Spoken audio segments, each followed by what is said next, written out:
الحمدللہ وکفی والصلاة والسلام علی عبادہ الذین اصطفیٰ خصوصاً علی افضلہم وخاتم النبیین محمد الامین وعلی آلہ وصحبہ اجمعین اما بعد فقد قال اللہ تبارک وتعالی کما ورد فی سورة البقرہ فی آخر الجزء الاول اعوذ باللہ من الشیطان الرجیم بسم اللہ الرحمن الرحیم وقالوا كونوا هودا او نصارى تهتدوا قل بل ملة ابراہیم حنیفا وما كان من المشركين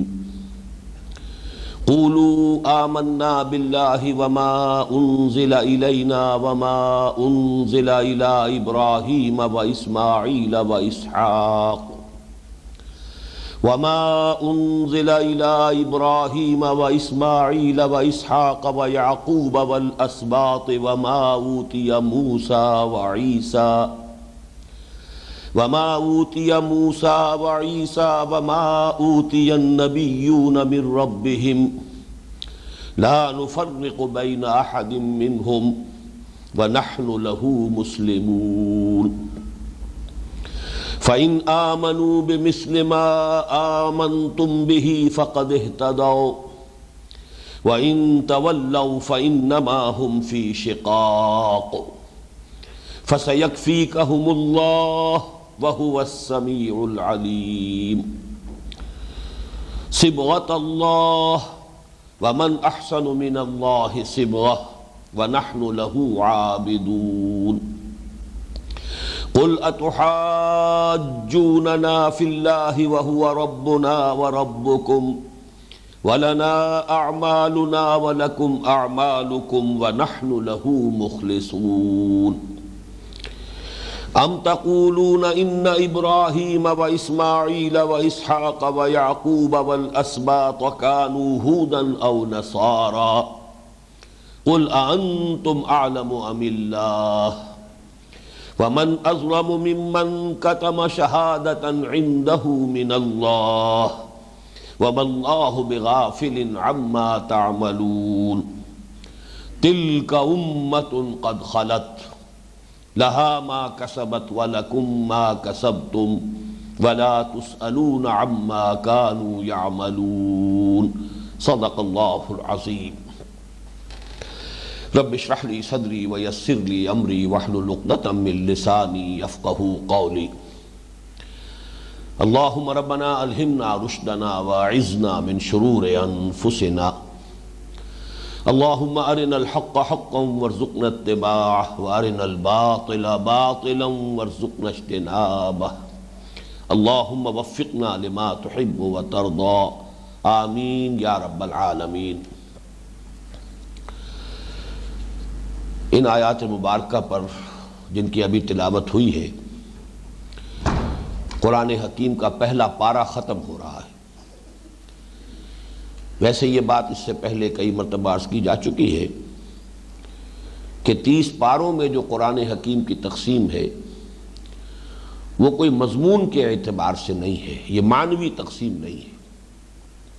بڑی ہی آربیٹریری قسم کی، اور صرف اس مقصد سے یہ تقسیم کی گئی، اور یہ تقسیم عہد نبوت میں موجود نہیں تھی، عہد صحابہ میں موجود نہیں تھی۔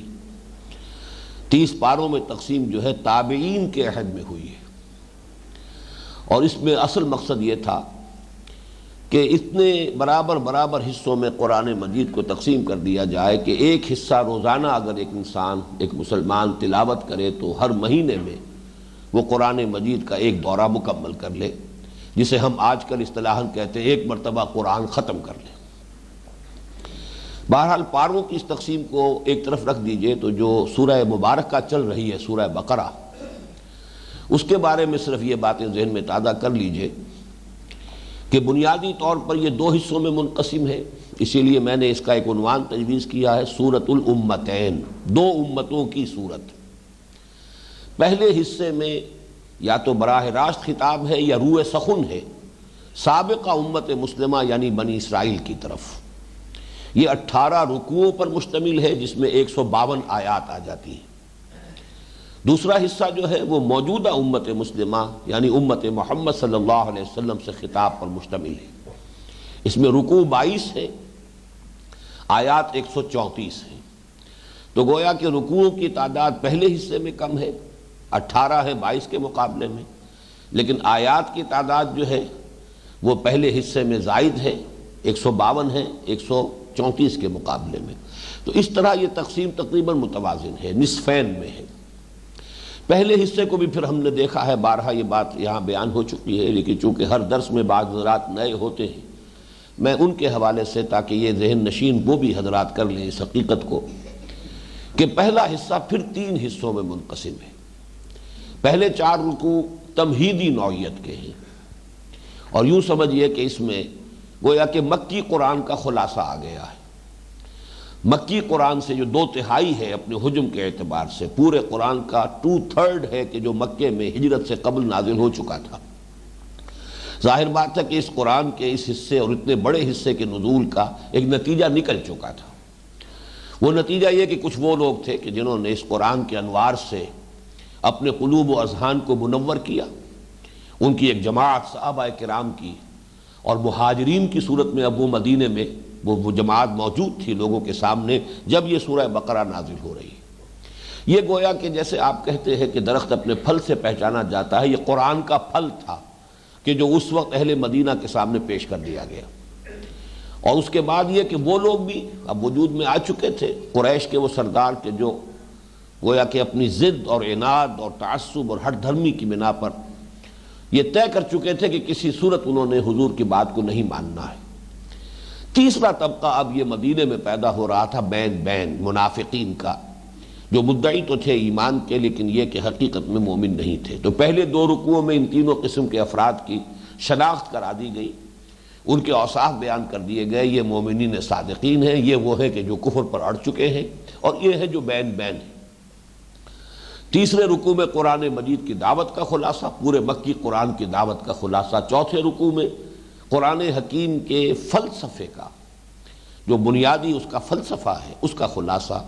تو میں پھر عرض کر رہا ہوں کہ یہ 4 رکوع جو ہے جو تمہیدی ہیں، اس مدنی قرآن کے آغاز میں گویا کہ وہ مکی قرآن کا خلاصہ ہے۔ اس کے بعد 10 رکوع اور 2 آیتیں مزید،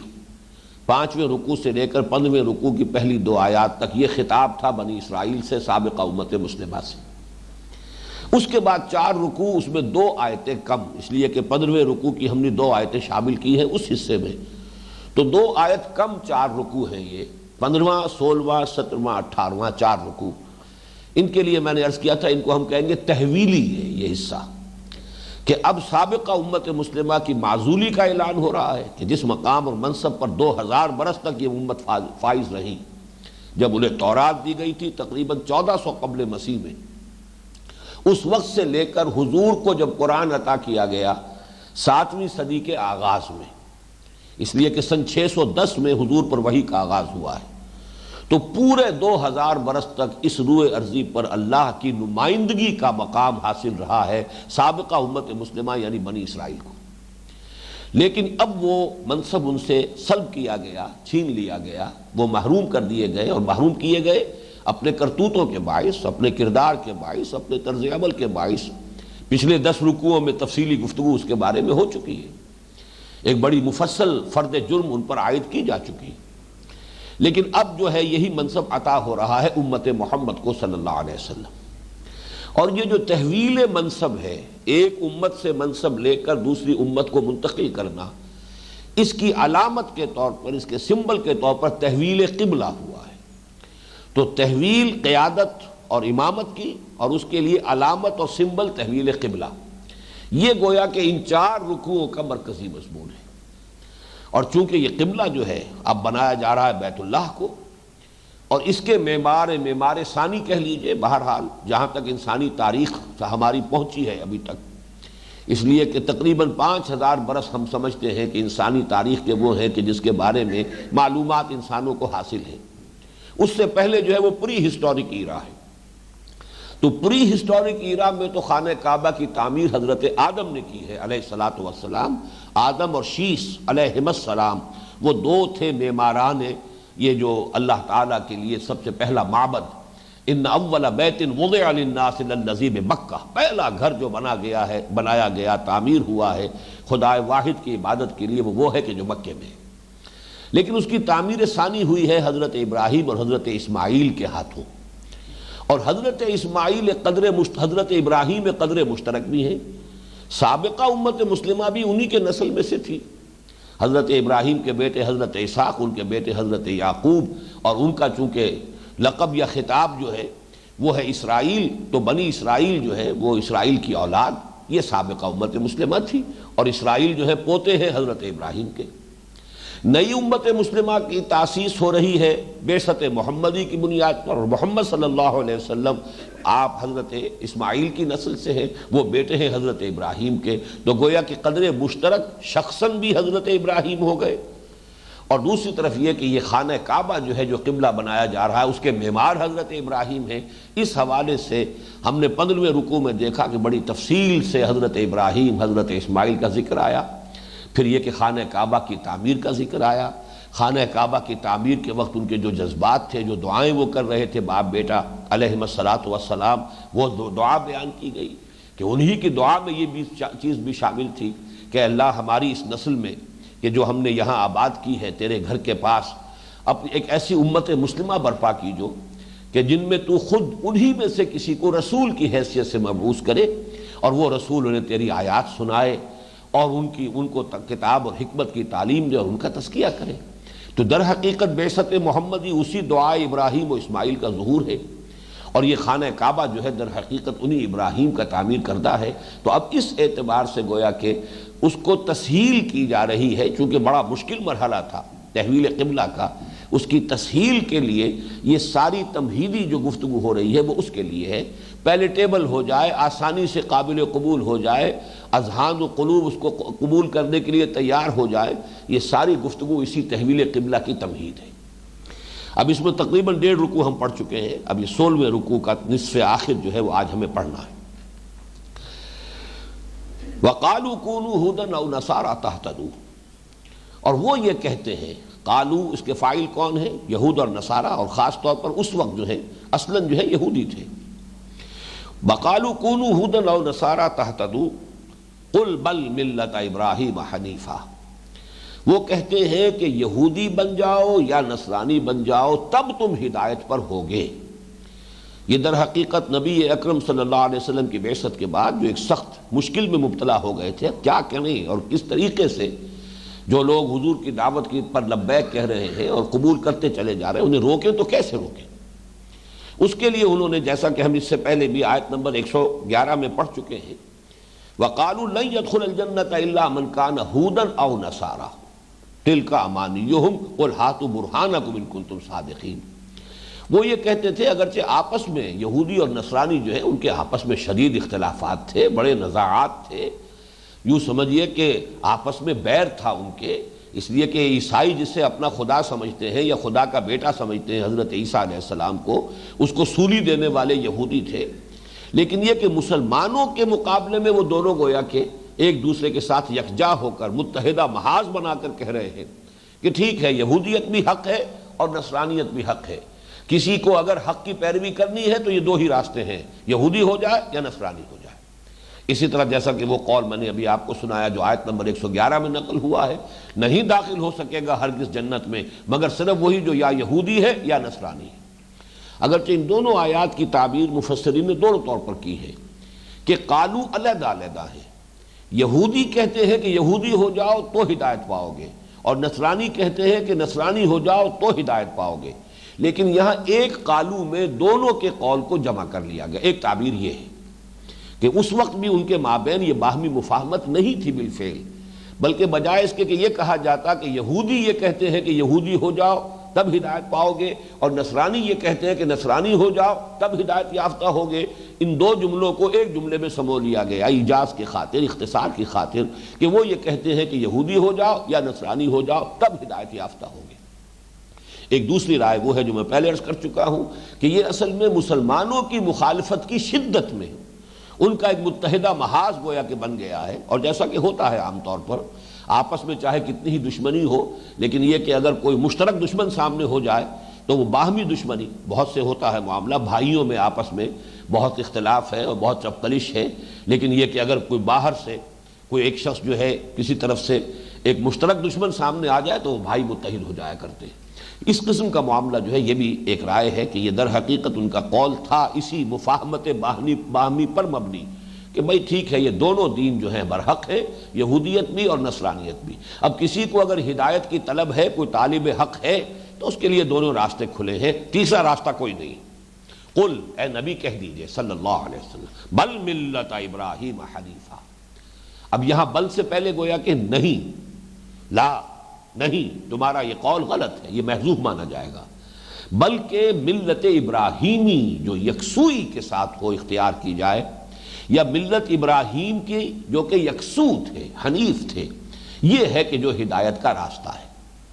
اب یہاں پر ملت ابراہیم، ملتا، چونکہ یہاں پر یہ منصوب ہے تو یہ مفعول ہے، بل نتبعو، نہیں، ہم تو اتباع کریں گے ملت ابراہیم کی، یا تو وہ فعل جو ہے یہاں پر معذوف مانا جائے گا، یا بل اتبعو ملت ابراہیم حنیفا، نہیں بلکہ اتباع کرو ابراہیم کے طریقے کی۔ ملت کے لفظ پر گفتگو اس سے پہلے ہو چکی ہے۔ حنیفہ کا لفظ یہاں پہچان لیجئے، حنفہ کہتے ہیں کسی غلط راستے کو، ٹیڑھے راستے کو چھوڑ کر سیدھے راستے پر آ جانا۔ اور فقہ اللغہ کے اعتبار سے عربی زبان میں جو الفاظ جن کے کہ مادے قریبی ہوتے ہیں، مشابہ ہوتے ہیں، ان کے مابین معنوی بھی بڑا قرب ہوتا ہے، بہت ربط ہوتا ہے۔ اب حنفہ، اس میں صرف ایک نقطے کا اضافہ کیجئے، جنفہ، حنفہ جنفہ، جیم اور ہے، جنفہ کے معنی ہے سیدھے راستے سے بھٹک کر کوئی کج راستہ اختیار کر لینا، جیم کے ساتھ ہے تو کجی اختیار کر لینا سیدھے راستے کو چھوڑ کر، اور ہے کے ساتھ ہے حنفہ تو تمام غلط راستوں کو چھوڑ کر سیدھے راستے پر آ جانا۔ تو کس قدر قریب کے دونوں الفاظ ہیں، جیسے کہ وہ آیت مبارکہ قرآن مجید میں ہے، آگے چل کر آئے گی، بہت قریبی، زیادہ دور نہیں ہے۔ فمن خاف من موص جنفا او اثما، اگر اندیشہ یہ ہو کہ کسی وصیت کرنے والے نے کوئی ٹیڑھا راستہ اختیار کیا ہے، کوئی جانبداری برتی ہے یا کسی گناہ کا ارتکاب کیا ہے، تو اگر اصلاح کر دی جائے اس میں تو فلا اسم علیہ، تو کوئی گناہ کی بات نہیں ہے۔ یہ نہیں ہے کہ وصیت کرنے والا جو لکھ گیا بس وہ پتھر کی لکیر ہے، اس میں کوئی تبدیلی نہیں ہو سکتی۔ اگر لوگ دیکھیں کہ اس نے زیادتی کی ہے، غلطی کی ہے، تو باہمی مشاورت سے، باہمی اتفاق سے اس میں تبدیلی کی جا سکتی ہے۔ فمن خاف من موص جنفا او اثما، تو جنفن کہتے ہیں کہ میلان عن الحق، حق سے ہٹ گیا، اور حنیف یہ ہے کہ ہر طرح کے جتنے بھی غلط راستے ہیں، اس لیے کہ راستہ سیدھا تو ایک ہوگا، غلط راستے بے شمار ہوں گے،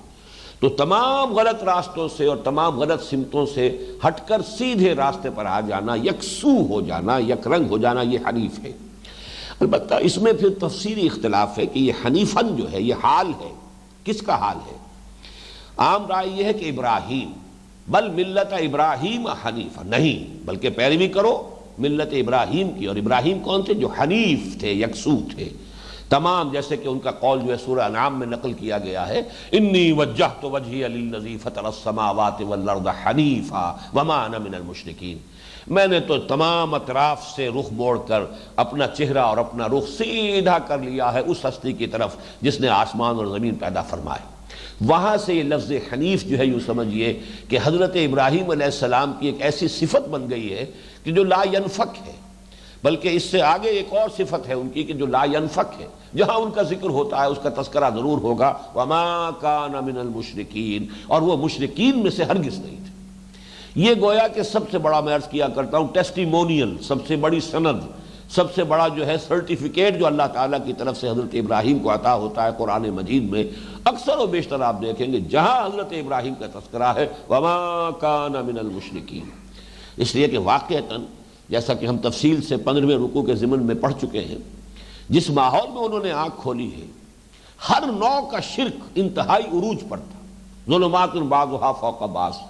ہر نوعیت کا شرک جو ہے وہاں موجود تھا، بت پرستی کا شرک وہاں موجود تھا، ستارہ پرستی کا شرک وہاں موجود تھا، سیاسی شرک یعنی ایک حاکم جو تھا وہ خدائی کا دعویٰ کر کے، نمرود، اس لیے کہ حاکمیت مطلقہ کا جو دعویٰ کرے گا وہ گویا کہ خدائی کا دعویٰ کرتا ہے، بلکہ اس نے جو محاجہ کیا ہے، مناظرہ کیا حضرت ابراہیم سے، وہ خدائی کا دعوے دار تھا۔ تو گویا کہ ہر نوع کا شرک، عقیدے کا شرک، عمل کا شرک، وہ سارے ان کے ہاں موجود تھے۔ اور اس ماحول میں آنکھ کھولنے والا سلیم الفطرت نوجوان ابراہیم علیہ الصلوۃ والسلام ہر طرح کے شرک کو رد کر کے توحید کامل تک پہنچا ہے۔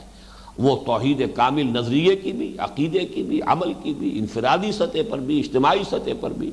وہ بادشاہ سے بھی ٹکرا گیا ہے، وہ عوام سے بھی ٹکرا گیا ہے، وہ اپنے باپ سے بھی ٹکرا گیا ہے۔ مطلب یہ کہ ہر اعتبار سے چومکھی جنگ لڑ کر اور یکسو ہو کر یہ گویا کہ سب سے بڑی سند ہے، شرک سے بالکل پاک۔ براہیمی نظر پیدا مگر مشکل سے ہوتی ہے،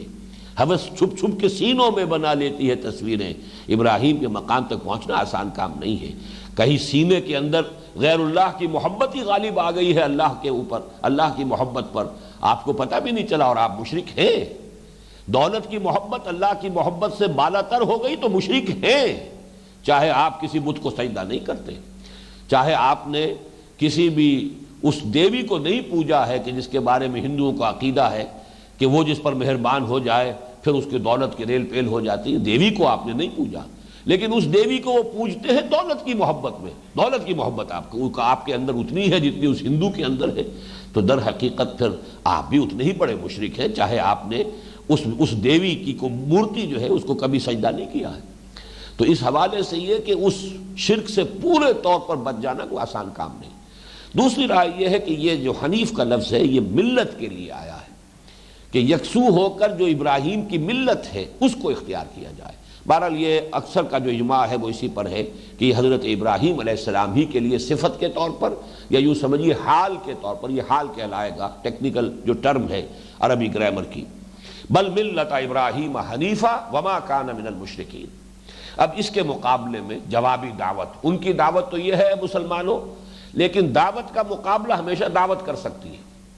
اگر آپ کی طرف سے کوئی آفینسو نہیں ہے دعوت کی تو آپ کبھی بھی مقابلہ نہیں کر سکیں گے، ریزسٹ نہیں کر سکیں گے۔ دعوت کے مقابلے میں دعوت آنی چاہیے۔ وہ شرک کی دعوت دے رہے ہیں، اے مسلمانوں تم توحید کی دعوت دو۔ وہ یہودیت اور نصرانیت کی دعوت دے رہے ہیں، تم ابراہیم کی ملت کی دعوت دو۔ اب یہاں نوٹ کیجئے گا کہ ابراہیم کی ملت کہی جا رہی ہے، ملت محمد نہیں کہی جا رہی۔ یہ ہے حکمت دعوت، اس لیے کہ محمد صلی اللہ علیہ وسلم کی بات کی جائے گی تو ان سے تو اس وقت چونکہ وہ موجود ہیں، سامنے ہیں، ان سے کسی کو کسی اعتبار سے کوئی الرجی ہے، کسی کو کسی اعتبار سے کوئی بعد ہے، لیکن چونکہ ابراہیم جو ہے قدر مشترک ہے، جیسا کہ میں نے عرض کیا تھا کہ کوئی میننگ فل اور نتیجہ خیز دعوت و تبلیغ وہی ہوتی ہے کہ جس کو بیس کیا جائے کسی قدر مشترک پر۔ جو چیز میرے اور آپ کے مابین متفق علیہ ہے وہاں سے بات شروع کیجئے تو بات نتیجہ خیز ہوگی، ڈائلاگ جو ہے میننگ فل ہوگی، نتیجہ خیز ہو جائے گی۔ لیکن آپ نے کوئی قدر مشترک تلاش ہی نہیں کی یا فرض کیجئے ہے ہی نہیں، تو آپ بات کس بنیاد پر کریں گے؟ کہاں سے گفتگو کا آغاز ہوگا؟ جس کی میں نے مثال دی تھی کہ زپ جو ہوتا ہے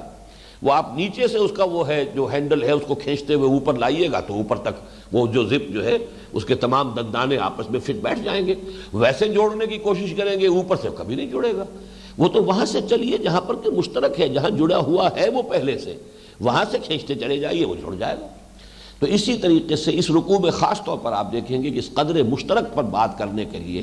بڑی اس میں بہت سی مثالیں آ رہی ہیں اس ایک رکوع کے اندر،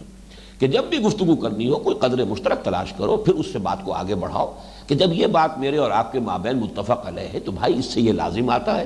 اس کا یہ منطقی نتیجہ ہے، اس کا یہ جو ہے لازمی جو ہے ہمیں کرولری کے طور پر، اب جب ایک بات آپ نے مانی ہے اصول کے طور پر تو اس کی جو کرولریز ہے وہ بھی آپ کو ماننی چاہیے۔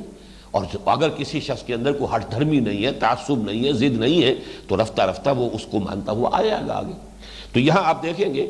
قولو،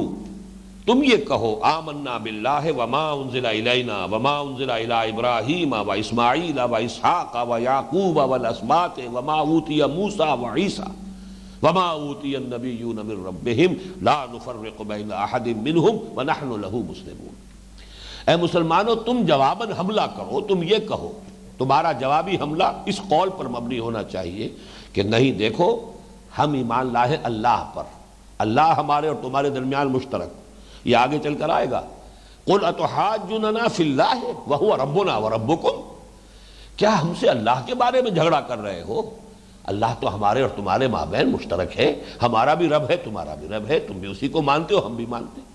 تو یہاں پر بھی بات شروع کی گئی اس سے، آمنا باللہ وما انزل الینا، ہم اس پر بھی ایمان لائے ہیں جو ہماری جانب نازل کیا گیا، وما انزل الی ابراہیم و اسماعیل و اسحاق و یعقوب۔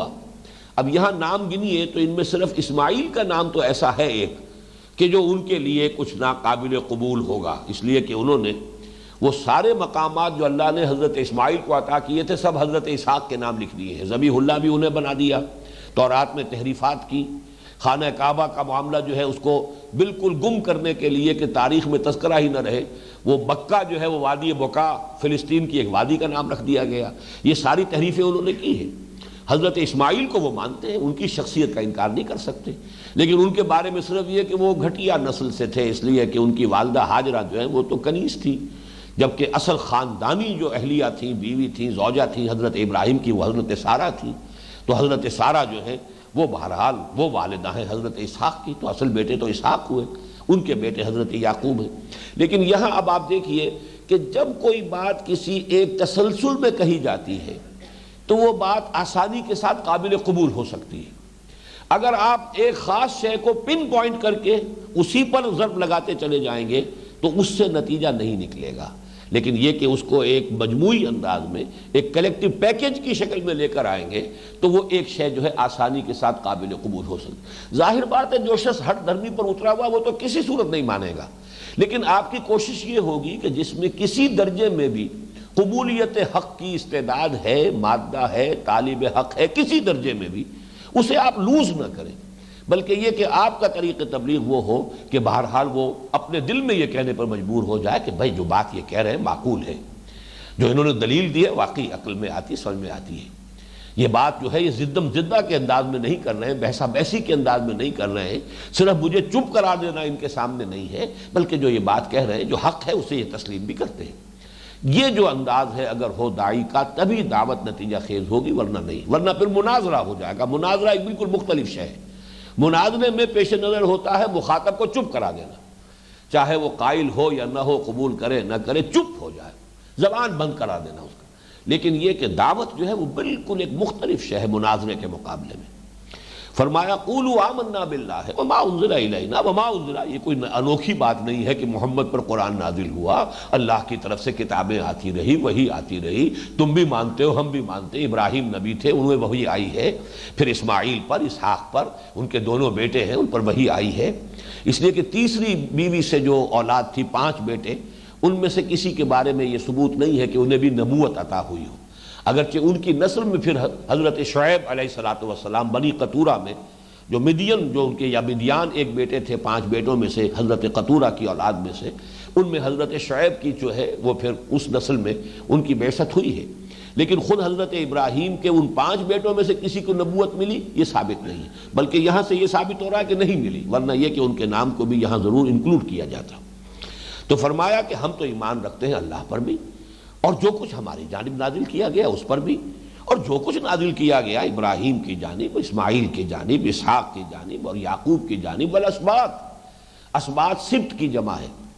سبت اولاد کو کہتے ہیں، بلکہ اولاد الاولاد، عام طور پر یہ خیال ہے کہ یہ نواسوں کے لیے ہے۔ سبت رسول حضرت حسین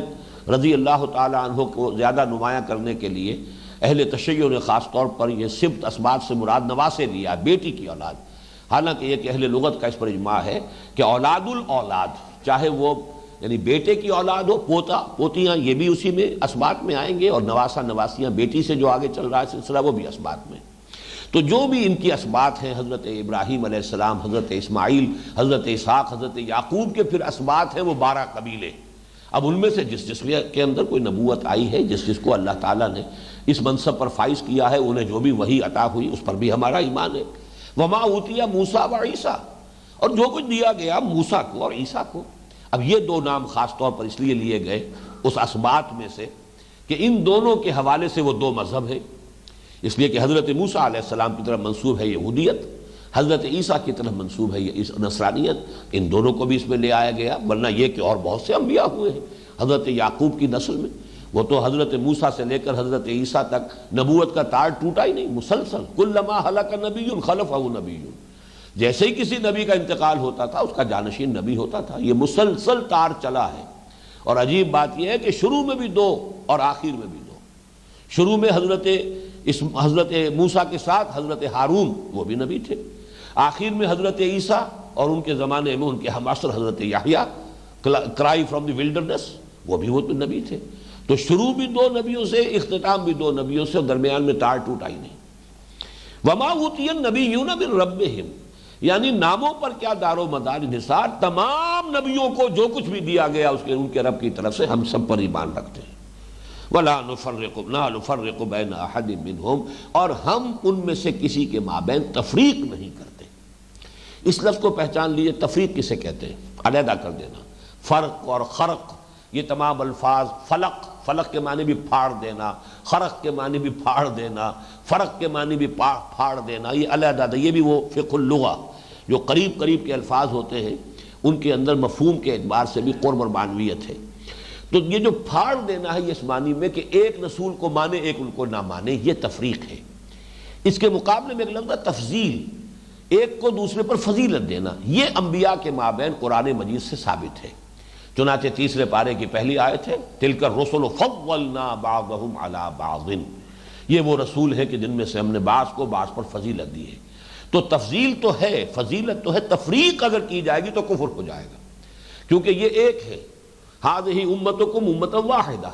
یہ تمہاری ایک امت ہے، تمام انبیاء اللہ کے جتنے بھی نبی اور رسول ہیں وہ ایک امت ہے۔ ان میں تفریق کی تو ایک کو بھی نہیں مانا تو وہ کفر ہو گیا، سب کا انکار ہے، ایک کا انکار سب کا انکار۔ اس حوالے سے یہ جو بات میں آپ نے دیکھا ہوگا سورہ بقرہ کے آخر میں بھی آیت جو آتی ہے لاسٹ بٹ ون، آمن الرسول بما انزل الیہ من ربہ والمؤمنون کل آمن باللہ وملائکتہ وکتبہ ورسلہ لا نفرق بین احد من رسلہ، یہ بڑی اہمیت کے ساتھ، اہتمام کے ساتھ، اس لیے کہ اصل میں اسی بنیاد پر ہم انہیں دعوت دے رہے ہیں، ہم سب کو مانتے ہیں، تم بھی مانو، تم کیوں اڑ کر رہ گئے ہو، کھڑے ہو کر رہ گئے ہو، کیوں نہیں تسلیم کر رہے؟ ہم سب کو مانتے ہیں، ہم نفی نہیں کر رہے موسیٰ کی، ہم نفی نہیں کر رہے عیسیٰ کی، ہم ان سب کو مانتے ہیں کہ اللہ کے نبی تھے، اللہ کے رسول تھے، جلیل القدر پیغمبر تھے، انہیں کتابیں دی گئی، تورات دی گئی، انا انزلنا التوراۃ فیہا ھدی ونور، ہم ہی نے تورات نازل کی تھی، اس میں ہدایت بھی تھی، نور بھی تھا، ہم نے ہی انجیل عطا کی تھی عیسیٰ کو، عیسیٰ ابن مریم کو، اس میں ہدایت بھی تھی، نور بھی تھا، ہم تو ان سب کو ایکنالج کر رہے ہیں، تسلیم کر رہے ہیں۔ لا نفرق بین احد منہم، ایک کی بھی تفریق ہم نہیں کرتے ان میں سے، ان کو من حیث الجماع ایک امت کی حیثیت سے ہم سب کو تسلیم کرتے ہیں۔ وَنَحْنُ لَهُ مُسْلِمُونَ، یہاں نوٹ کیجئے گا ان آیات میں یہ 3 مرتبہ آ رہا ہے، نحن لہو مسلمون، نحن لہو عابدون، نحن لہو مخلصون، 3 الفاظ آئیں گے، اور اس کے حوالے سے ذرا نوٹ کر لیجئے یہ 3 کے درجے قرآن مجید میں کئی جگہ پر آئے ہیں،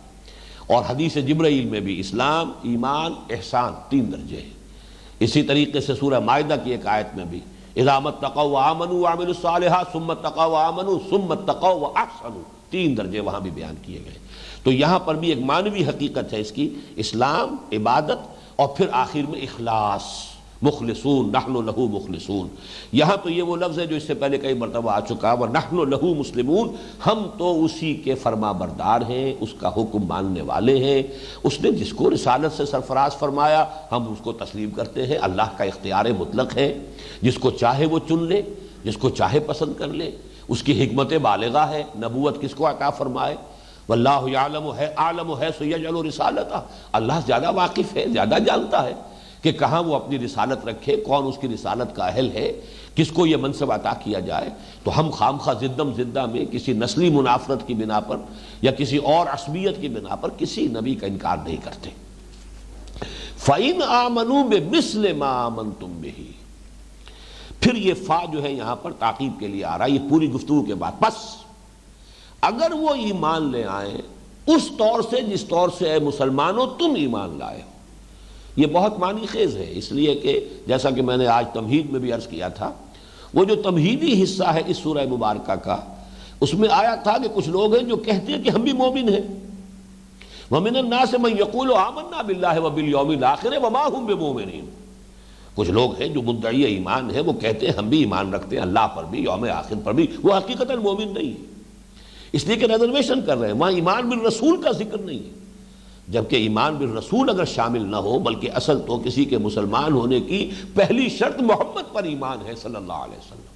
اس لیے کہ قانونی اعتبار سے، فقہی اعتبار سے جو ایمان، اصل ایمان ہے وہ ایمان بالرسول ہے۔ کوئی بڑے سے بڑا موحد ہو، آخرت کا کتنا ہی ماننے والا ہو، محمد کو نہیں مانتا صلی اللہ علیہ وسلم، تو من دیگر منہ دیگری، وہ اور ہے، ہم اور ہیں، ہمارا اس سے کوئی تعلق نہیں۔ اس لیے کہ ملت کی بنیاد بمصطفیٰ برساں خیش را کے دی ہمہ اوست، اگر بؤن رسیدی تمام بولا حبیث۔ اور وہاں بھی اصل میں اشارہ جو ہم نے دوسرا رکوع جب پڑھ رہے تھے تو میں نے واضح کر دیا تھا کہ وہاں یہود اور منافق دونوں ہی ہیں در حقیقت کے جو جن کی طرف روح سخن ہے۔ یہود بھی کہتے تھے ہمیں بھی مانو بھائی کہ ہم بھی مومن ہیں، جب ہم اللہ کو مانتے ہیں، یوم آخر کو مانتے ہیں، سارے نبیوں کو مانتے ہیں، تمہارے کہنے کے مطابق بھی ہم نے صرف 2 نبیوں کا انکار کیا نا، عیسیٰ کا اور محمد کا صلی اللہ علیہ وسلم۔ اگر ہم مان لیں، تم کہہ رہے ہو کہ یہ نبی ہے محمد، اور اگر ہم مان لیں کہ عیسیٰ اللہ کے نبی تھے، تب بھی زیادہ سے زیادہ ہزاروں نبیوں میں سے ہم نے صرف 2 کا انکار کیا نا۔ توحید کو ہم مان رہے ہیں، آخرت کو ہم مان رہے ہیں، اتنے نبیوں کو ہم مانتے ہیں، تو ہمیں بھی مومن تسلیم کرو کہ ہم بھی مومن ہیں، چاہے ہم محمد کو مانیں یا نہ مانیں صلی اللہ علیہ وسلم۔ یہی معاملہ منافقین کا تھا کہ انہیں اصل میں جو پس و پیش ہوتی تھی وہ اطاعت رسول میں تھی۔ اسی لیے آپ نے دیکھا، وہ ہم نے سورہ محمد صلی اللہ علیہ وسلم میں پڑھا کہ وہ کہتے تھے کہ اگر یہ حکم ہے واقعتاً یہ جنگ جو ہے، جنگ کرنا اور قتال کا، تو کیوں نہیں کوئی سورت قرآن میں نازل ہو جاتی؟ یہ محمد صلی اللہ علیہ وسلم خود ہی اپنی طرف سے جو ہے اس مرحلے کا آغاز کر بیٹھے ہیں، تو کیوں نہیں قرآن مجید میں کوئی سورت محکمہ نازل ہوتی؟ تو سورہ قتال پھر نازل ہو گئی۔ اس لیے کہ بہرحال ان کی اگر کوئی یہی حجت بازی تھی تو آخر برے کو گھر تک پہنچانا بھی ضروری ہے کہ ان کی وہ دلیل ہر درجے میں ختم کر دی جائے۔ تو منافقین اور یہود وہ دونوں وہاں پر بھی گروپ تھے، اور یہاں پر اب اس بات کو واضح کیا گیا فَإِنْ آمَنُوا بِمِثْلِ مَا آمَنْتُمْ بِهِ فَقَدِ اهْتَدَوْا۔ اے مسلمانوں، اور یہاں پہ روح سخن کن کی طرف ہے؟ ظاہر بات ہے کہ مدینے کے رہنے والوں میں، اوس اور خزرج کے لوگوں میں سے بہت سے لوگ ایسے تھے جن کے بڑے دیرینہ روابط تھے، مجلسی روابط، سوشل ان کے کانٹیکٹس تھے، معاملات تھے، ریلیشنز تھے، یہود کے ساتھ دوستیاں تھیں، حلیف بھی تھے ایک دوسرے کے۔ اوس کے حلیف جو ہے وہ اوس کے حلیف بنو قریظہ تھے، اور باقی خزرج کے حلیف جو ہے وہ دوسرے قبائل تھے، تو ان کے درمیان جو ہے آپس میں حلیفی تعلق بھی تھا، دوستی بھی تھی۔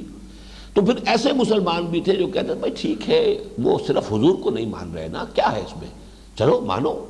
کوئی بہت بڑا فرق تو نہیں، اصل شے تو توحید ہے، توحید کے اندر ہم اور وہ مشترک ہیں، وہ بھی شرک نہیں کرتے، اسی طریقے سے آخرت ہے مانتے ہیں وہ بھی، اسی طریقے سے بے شمار نبیوں کو ماننے والے ہیں۔ اب اصل میں اس آیت میں روح سخن ان کی طرف ہے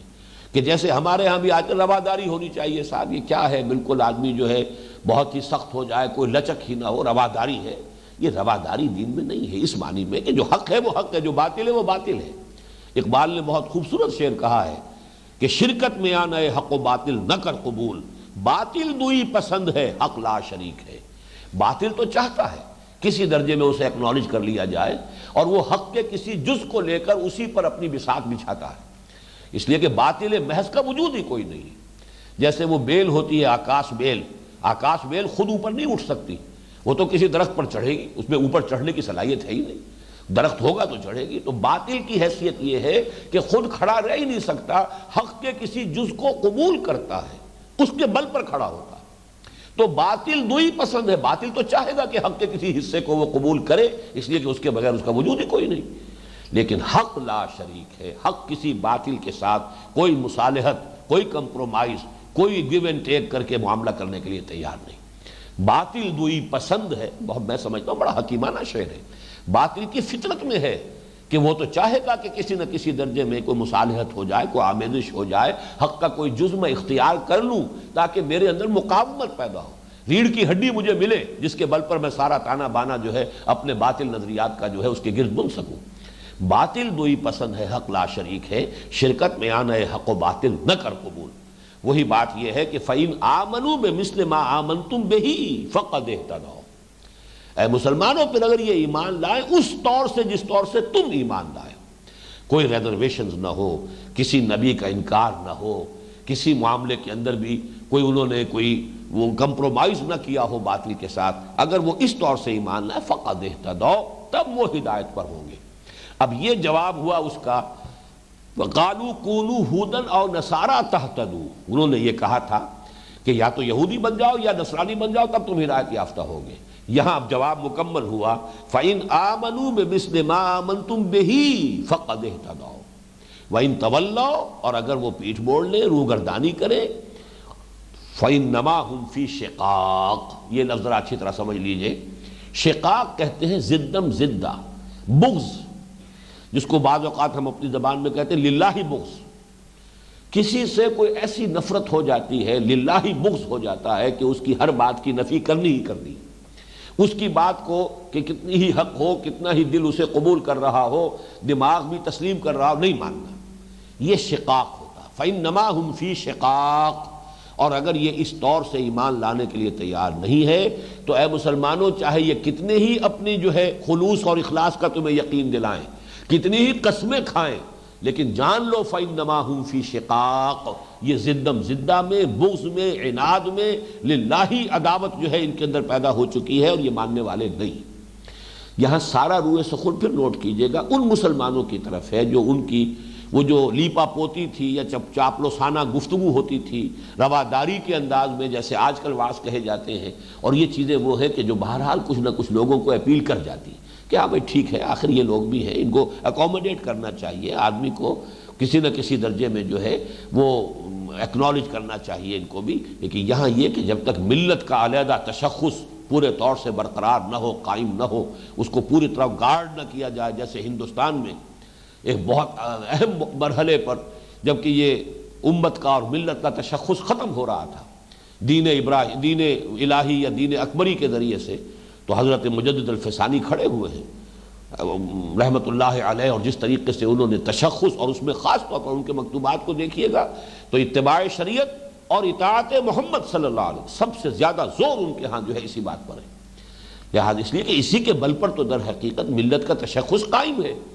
اس کا علیحدہ جو ایک اپنی ایک آئیڈینٹی ہے، اس کی بنیاد جو ہے وہ در حقیقت سنت رسول ہے، اتباع رسول ہے۔ بمصطفیٰ برساں خیش را کے دی ہم اوس، اگر بہو نہ رسولی تمام بولا بیس۔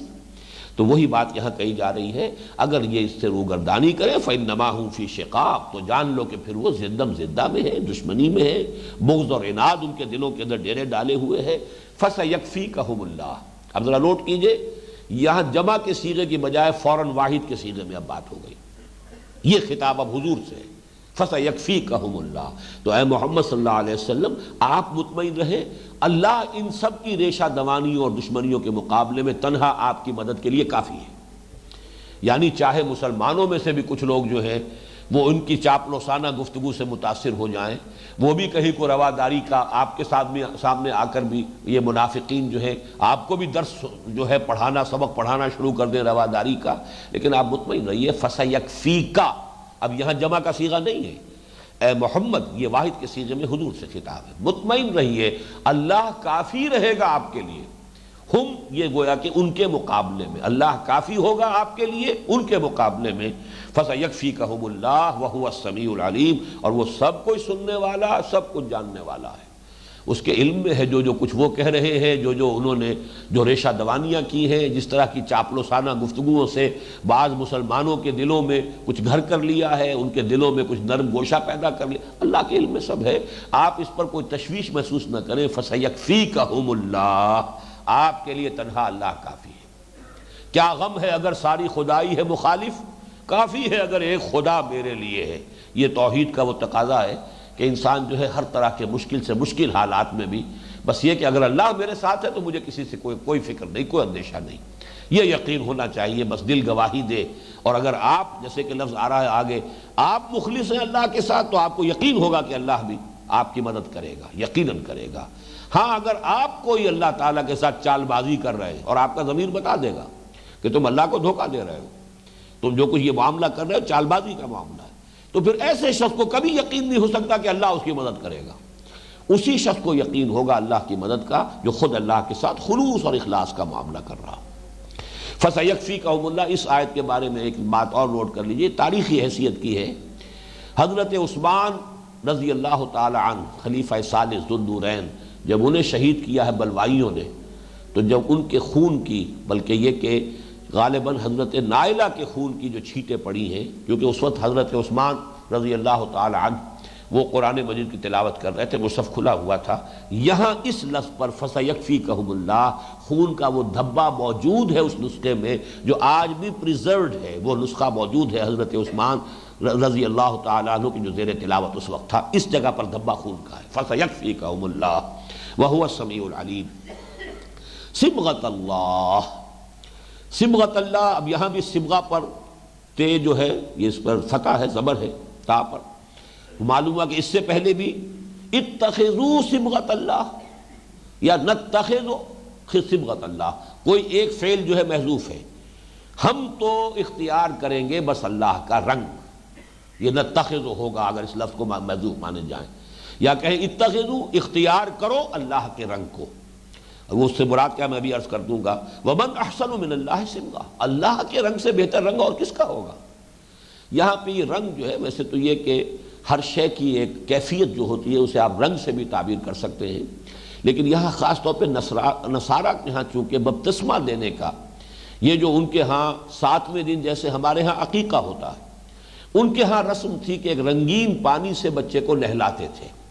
اور یہ گویا کہ ان کے ہاں وہ رنگ تھا کہ جس سے جو رنگ چڑھ گیا اب دین نصرانیت کا اس بچے کے اوپر، تو اس کے لیے علامت تھی استباغ۔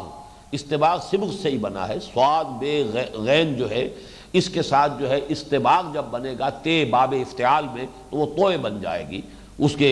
قرب کی وجہ سے، صاد کے ساتھ مقاربت کی وجہ سے، تو استباغ جسے کہتے ہیں وہ در حقیقت رنگ دینا ہے۔ وہ رنگ دینا یہ رنگین پانی سے وہ بچے کو نہلاتے تھے، ہمارے ہاں تو ولادت کے فوراً بعد بچے کو نہلا دیا جاتا ہے، لیکن ان کے ہاں یہ کہ ہمارے ہاں 7ویں دن عقیقہ ہے، ان کے ہاں 7ویں دن اسے ایک رنگین پانی سے نہلاتے تھے، تو اس سے گویا کہ اب وہ ان کے رنگ، ان کے دین کا رنگ اس پر چڑھ گیا، یہ اس کی طرف تعریض ہے۔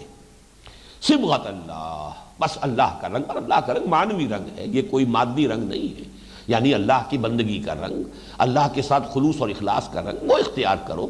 اللہ پر ایمان کا رنگ اختیار کرو۔ صبغۃ اللہ، اتخذوا صبغۃ اللہ یا نتخذ صبغۃ اللہ، ومن احسن من اللہ صبغہ، اللہ سے بہتر رنگ اور کس کا ہوگا، ونحن له عابدون، اور ہم تو بس اسی کی بندگی کرنے والے ہیں۔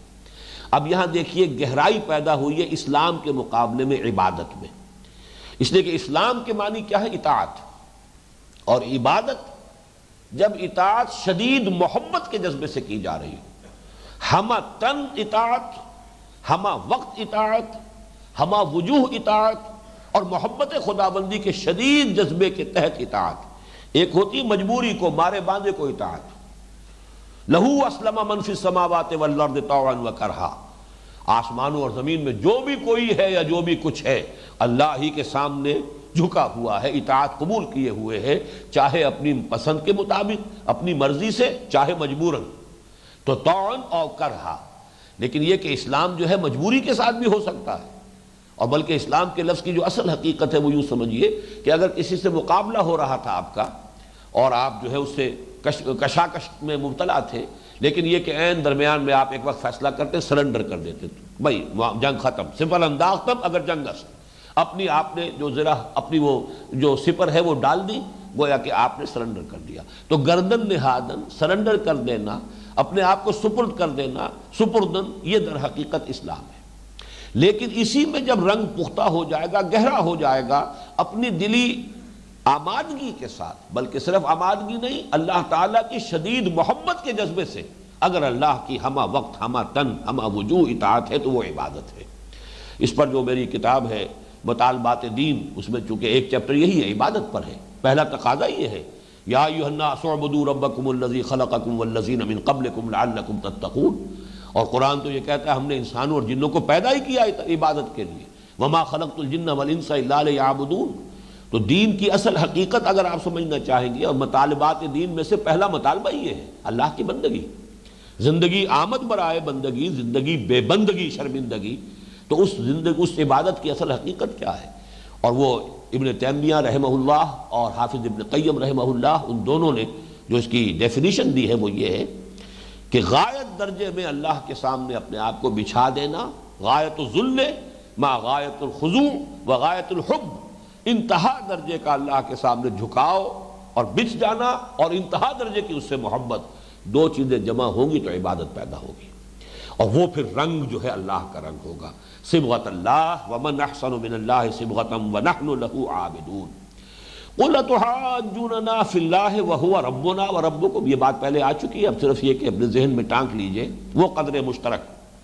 بھائی جھگڑا کس بات پر ہے؟ ہم اللہ کو ماننے والے ہیں، کیا تم نہیں اللہ کو مانتے؟ ہمارے اور تمہارے مابین اللہ مشترک ہے، کس بات میں جھگڑا کر رہے ہو؟ قل اتحاجوننا، یہ بظاہر تو استفہام ہے، کیا ہم سے جھگڑا کر رہے ہو؟ یہ محاجہ یا محاججہ، دو جین جمع ہو گئے تو محاجہ بن گیا، باب مفعلہ ہے. حجت بازی کرنا، دلیل بازی کرنا، یہ محاججہ ہے باب مفعلہ میں. قل اتحاجوننا فی اللہ وہو ربنا وربکم. کہیے تو سوال در حقیقت توبیخ اور زجر کے لیے، یعنی ان کی ملامت انہیں کرنے کے لیے یہ بات، تم ہم سے جھگڑ رہے ہو اللہ کے بارے میں. وَهُوَ رَبُّنَا وَرَبُّكُمْ، وہ تو ہمارا بھی رب ہے تمہارا بھی رب ہے. وَلَنَا أَعْمَالُنَا وَلَكُمْ أَعْمَالُكُمْ، ہمارے لیے ہمارے اعمال ہیں، تمہارے لیے تمہارے اعمال ہیں. جھگڑا کاہے کا ہے؟ کاہے کو تمہیں جو تشویش ہو گئی ہے؟ اب یہاں دیکھیے روح سخون یہود کی طرف ہے کہ تمہیں تشویش کس بات کی ہے؟ محمد اسی اللہ کی اطاعت کی اور عبادت کی تو دعوت دے رہے ہیں جس کو تم بھی مانتے ہو، تو تمہیں تو ویلکم کہنا چاہیے. چلیے تم نہیں مانتے محمد کو، مخالفت تو نہ کرو. اور یہ بالکل جو 5ویں رکوع میں جو بنی اسرائیل سے خطاب شروع ہوا تھا تو آپ نے دیکھا تھا وہاں وَلَا تَكُونُوا أَوَّلَ كَافِرٍ بِهِ،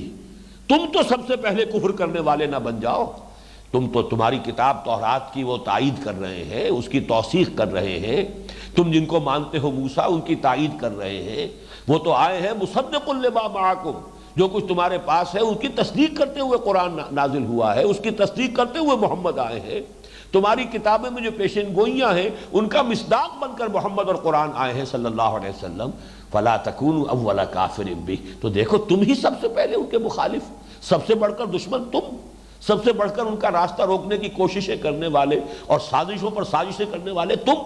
یہ گویا کہ ایک استفہامی انداز میں ملامت ہے،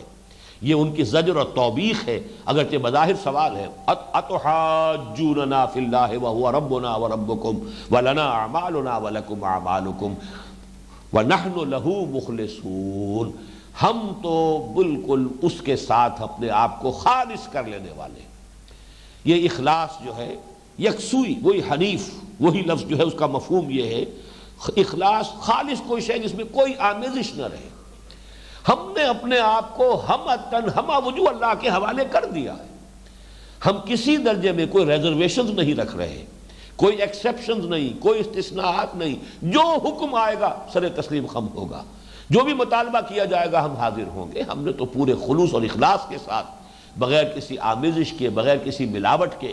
بغیر کسی امپیورٹیز کے، ہم نے خالص اللہ تعالیٰ ہی کی اطاعت اور عبادت کو قبول کر لیا ہے. یہ نوٹ کر لیجئے، یہاں یہ لفظ آیا ہے تقریباً احسان کے ہم وزن. اسلام، ایمان، احسان. یہاں اسلام، عبادت اور اخلاص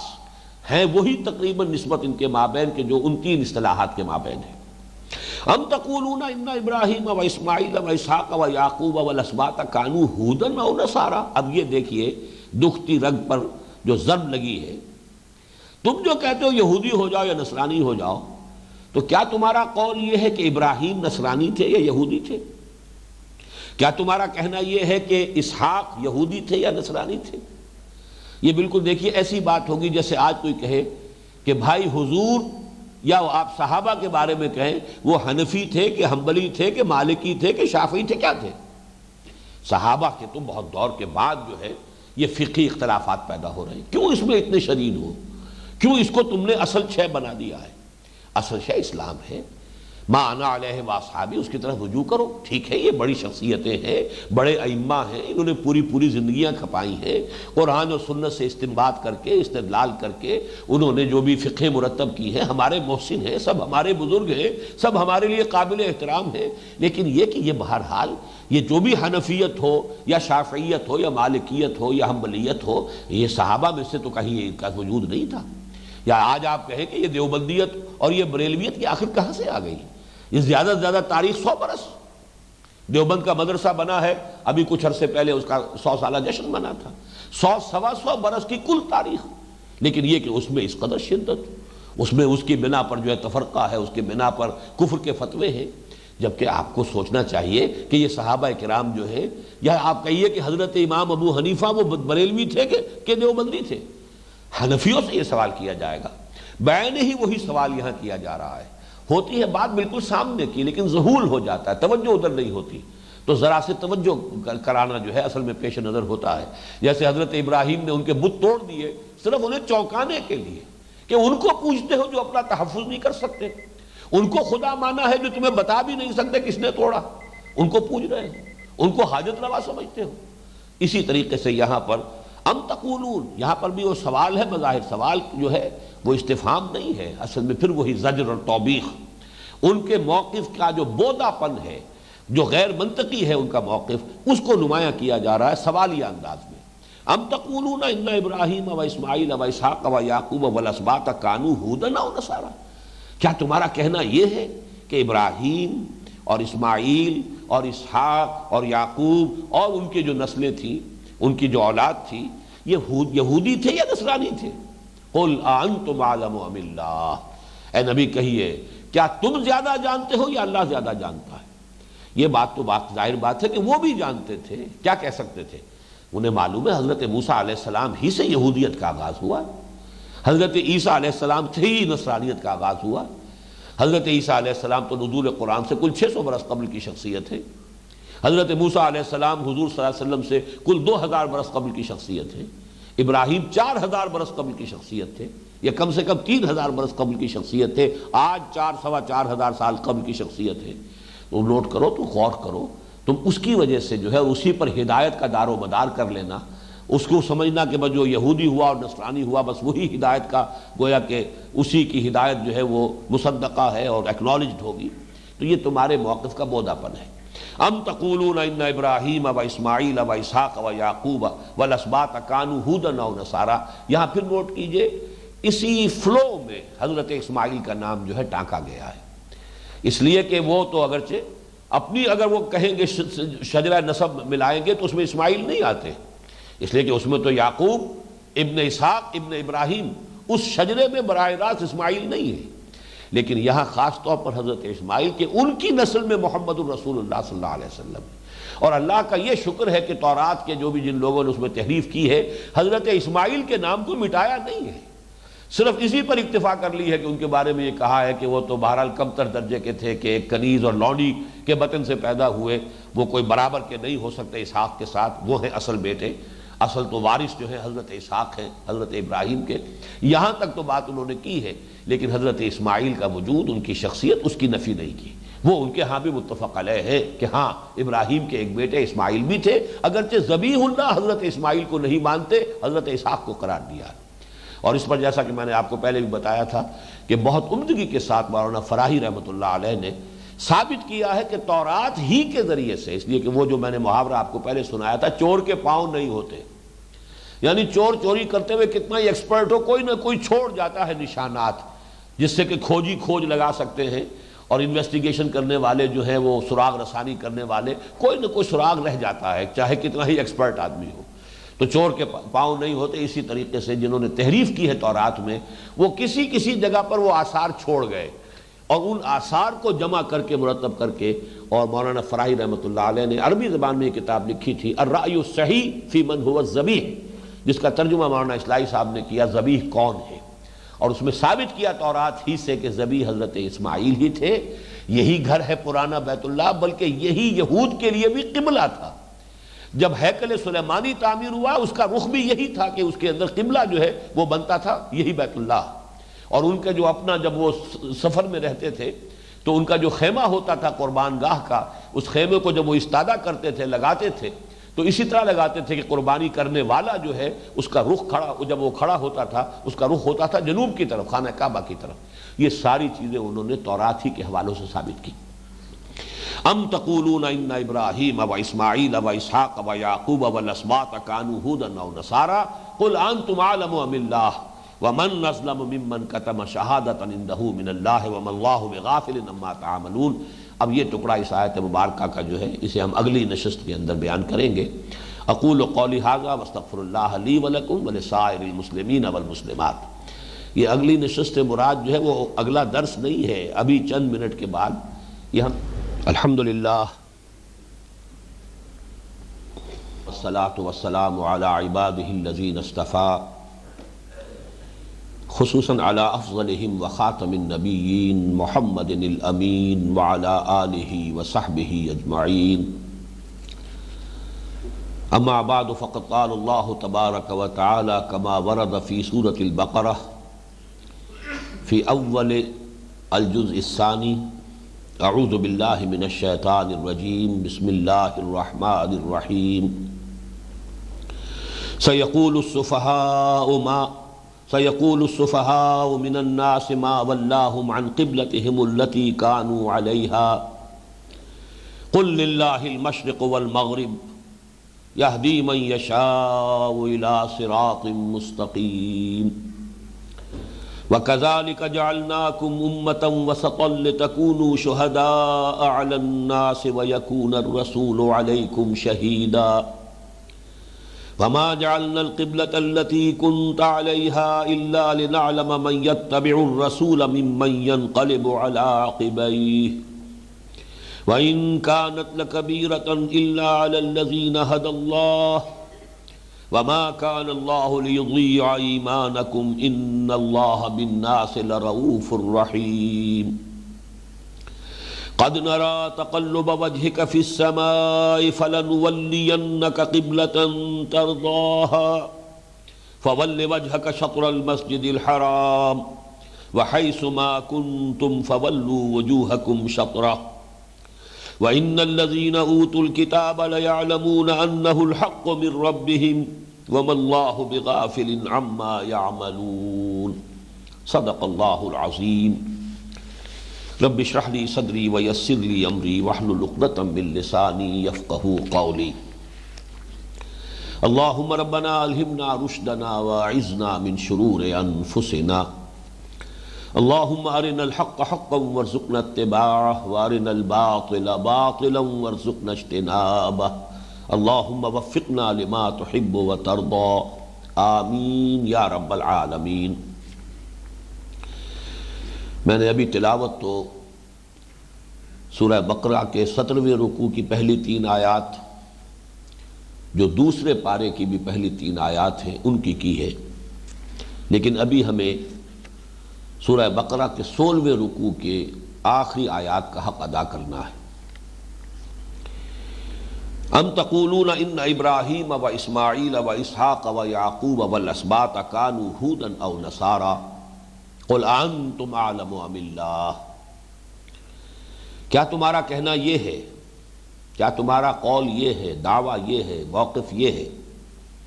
کہ ابراہیم اور اسماعیل اور اسحاق اور یعقوب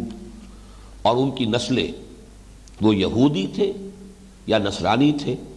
قل انتم اعلم ام اللہ، اے نبی کہیے کیا تم زیادہ جانتے ہو یا اللہ؟ ومن اظلم ممن کتم شہادۃ عنده من اللہ، اور اس شخص سے بڑھ کر ظالم اور کون ہوگا جو اس گواہی کو چھپا لے جو اس کے پاس ہو اللہ کی طرف سے۔ وما اللہ بغافل عما تعملون، اور اللہ ہرگز بے خبر نہیں ہے، غافل نہیں ہے، نا واقف نہیں ہے اس سے جو کچھ کہ تم کر رہے ہو۔ اب یہ جو دوسرا ٹکڑا ہے نصف ثانی ہے اس آیہ مبارکہ کا، یہ بہت اہم ہے ان کے ضمیر کو بیدار کرنے کے لیے، اس لیے کہ ظاہر بات ہے کہ آپ کسی شخص کو اگر حق کی طرف دعوت دے رہے ہیں تو اس کے اندر اس کا ضمیر کسی طریقے سے اسے بیدار کرنا مقصود ہوتا ہے، جاگے، ہوش میں آئے۔ غلط موقف وہ بھی واضح ہو جائے کہ موقف غلط ہے، اور طبیعت میں آمادگی پیدا ہو جائے کہ جو حق ہے اسے قبول کرے۔ تمہارے پاس ایک گواہی ہے، وہ گواہی محمد کے بارے میں صلی اللہ علیہ وسلم، تمہاری اپنی کتابوں میں وہ ساری نشانیاں درج ہیں، وہ ساری پیشن گوئیاں موجود ہیں کہ جن کا مصداق محمد صلی اللہ علیہ وسلم اور یہ قرآن ہے، تم انہیں چھپا رہے ہو۔ یہ کتمان حق اور ایک گواہی جو اللہ کی طرف سے کسی کے پاس امانتاً ہو، اس کو چھپانے والا گویا کہ سب سے بڑا مجرم وہ ہے، سب سے بڑا ظالم وہ ہے۔ وَمَنْ أَظْلَمُ مِمَّنْ كَتَمَ شَهَادَةً عِنْدَهُ مِنَ اللَّهِ، کون بڑا ظالم ہوگا اس شخص سے جس نے چھپا لی ایک شہادت، ایک گواہی جو اس کے پاس ہے اللہ کی طرف سے۔ چنانچہ تورات میں سے، انجیل میں سے بھی جو محنت کر کر کے انہوں نے وہ ساری پیشن گوئیاں کھرچ ڈالی، اگر آپ انجیل برنباس کا مطالعہ کریں تو معلوم ہوتا ہے کہ اس میں تو ایسا نظر آتا ہے کہ جیسے وہ پوری کی پوری کتاب در حقیقت پیشن گوئی ہی کے لیے ہے محمد الرسول اللہ صلی اللہ علیہ وسلم کے بارے میں۔ اسے تو وہ مانتے نہیں، اپوکریفل گاسپلز میں شمار ہے اس کا، کینونیکل گاسپلز جو ہیں وہ تو 4 ہی رہ گئے، 104 میں سے انہوں نے یہ 4 چنی تھی،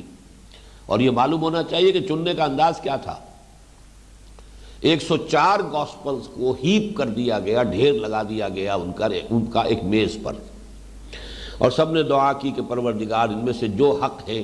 وہ اس میز پر باقی رہ جائیں، باقی سب نیز سے گر جائیں۔ دروازہ بند کر کے چلے گئے۔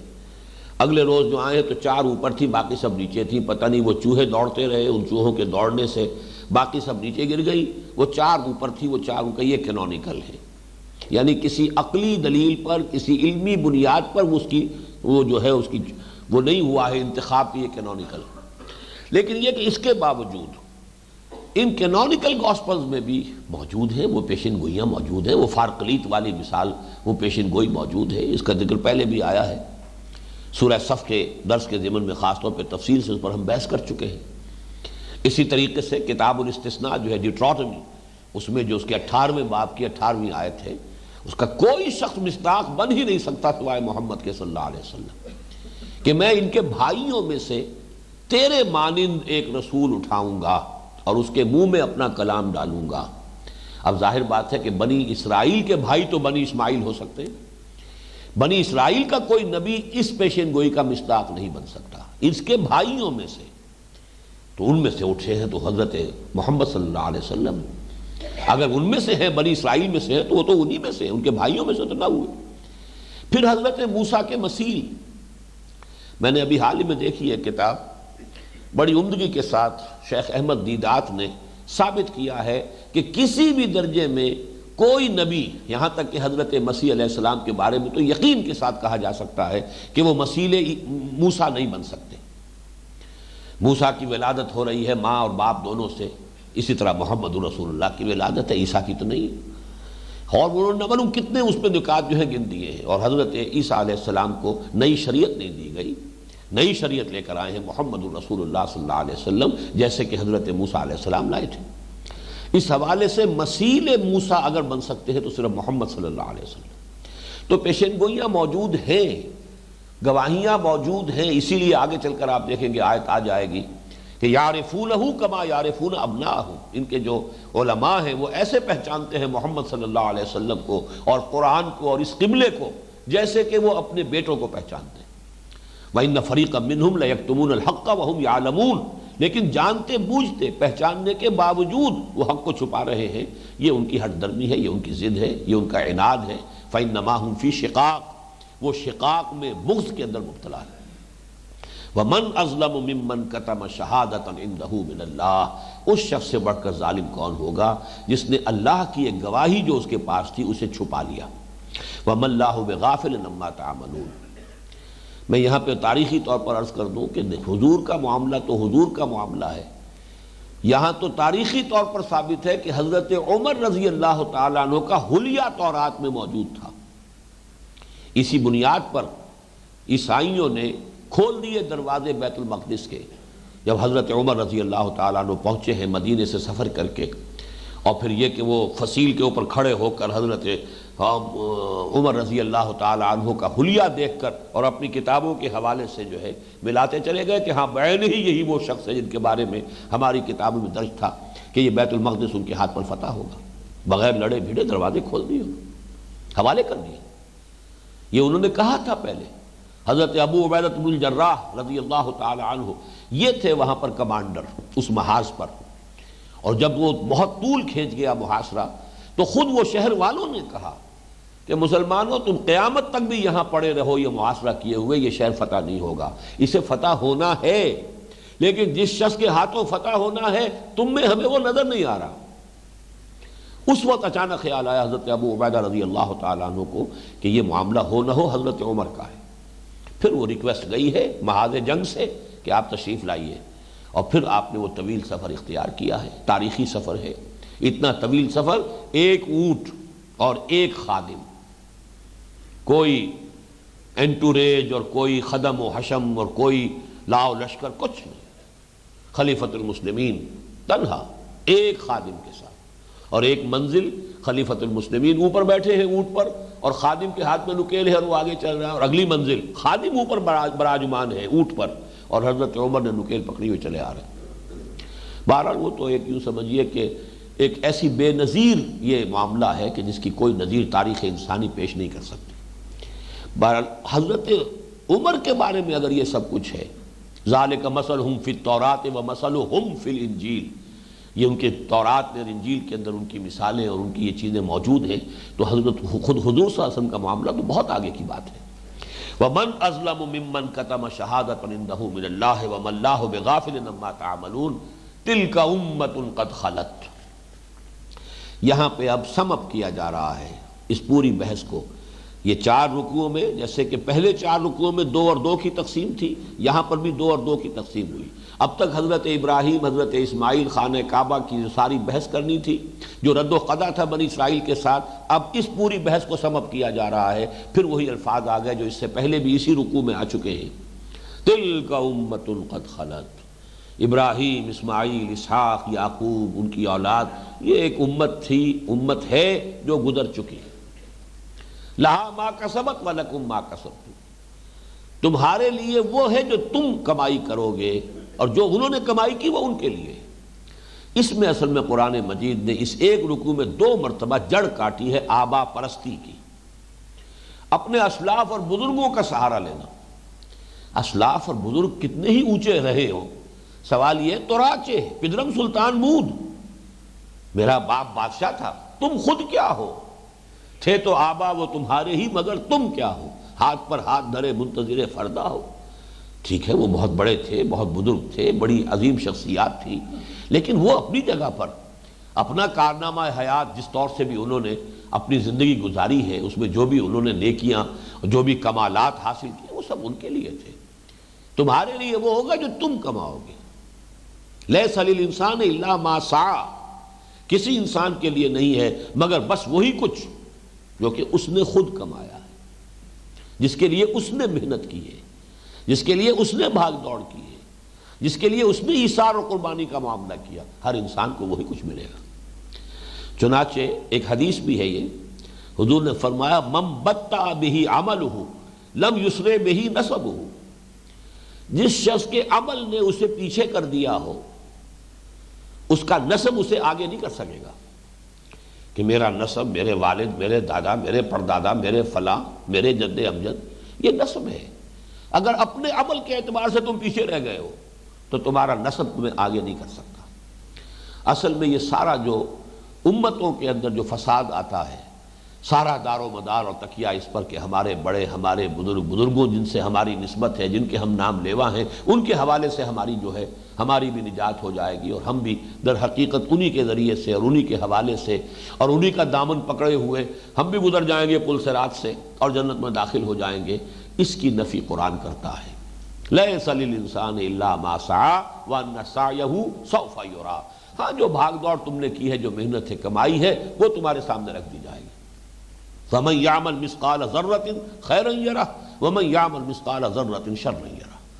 ذرے کے ہم وزن نیکی کی ہوگی وہ بھی سامنے موجود پاؤ گے، اور ذرے کے ہم وزن اگر کوئی برائی کمائی ہے تو وہ بھی سامنے موجود پاؤ گے۔ تلک امۃ قد خلت لہا ما کسبت ولکم ما کسبتم ولا تسألون عما کانوا یعملون، اور تم سے یہ سوال نہیں کیا جائے گا کہ وہ کیا کرتے تھے،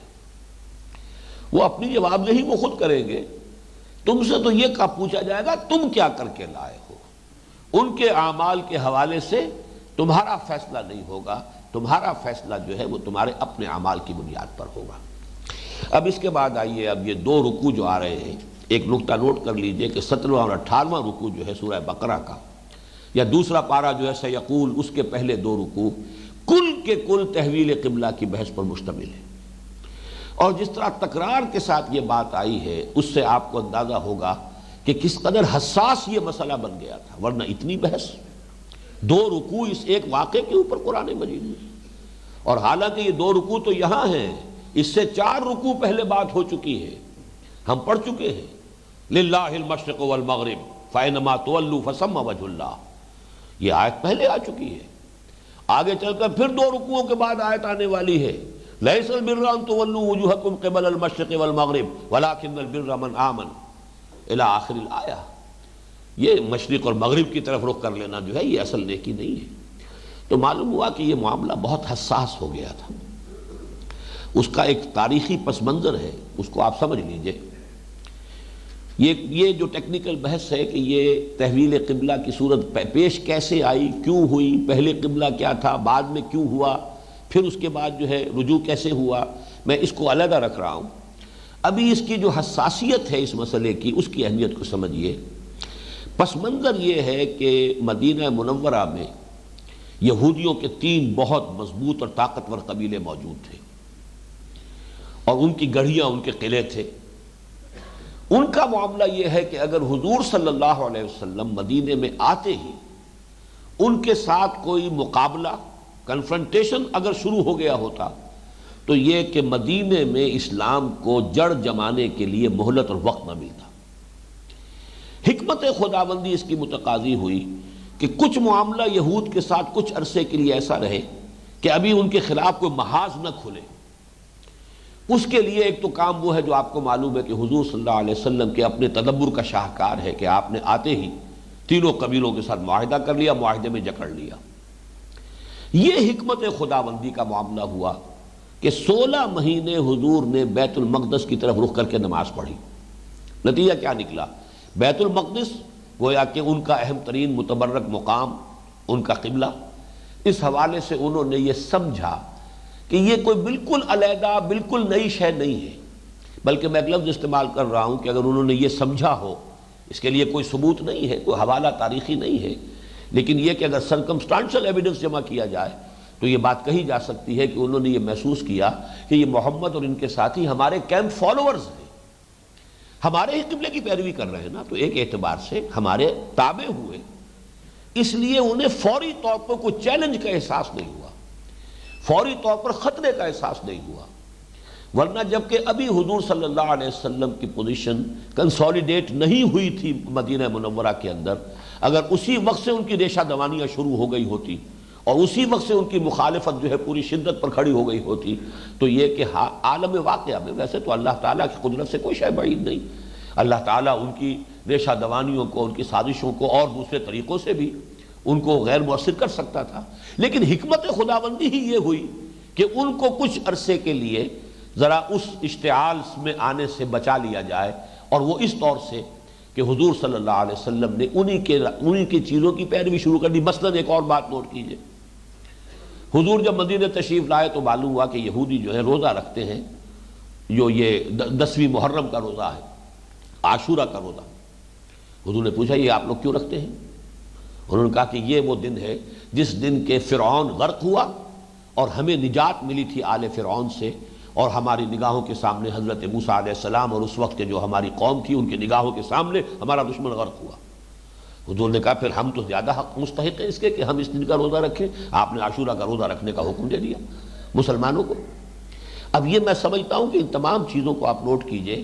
تو یہ تو ہم نہیں کہیں گے کہ حضور نے ان کی خوشنودی حاصل کرنے کے لیے ایسا کیا، معاذ اللہ معاذ اللہ، لیکن یہ کہ اس کے نتیجے میں یقیناً جو بات پیدا ہوئی وہ یہ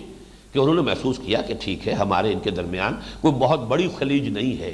ابھی کوئی ناقابل عبور جو ہے ہمارے ان کے درمیان کھائی اور خلیج جو ہے پیدا نہیں ہوئی ہے، تو اس سے جس کو آپ کہتے ہیں بائی ٹائم وقت مل گیا محمد الرسول اللہ صلی اللہ علیہ وسلم کو کہ آپ نے اپنی پوزیشن کو مدینے میں مستحکم کر لیا۔ اس کے بعد تحویل قبلہ ہوئی، لیکن اس تحویل قبلہ کے حوالے سے اب جو سینسٹیو ایشو پیدا ہو گیا کہ یہود نے جب دیکھا کہ یہ تو معاملہ بالکل کچھ اور نکلا، یہ تو نئی امت کا مسئلہ ہو گیا، نیا مرکز، نیا قبلہ، نئی امت، اس لیے اب ان کے کان کھڑے ہوئے۔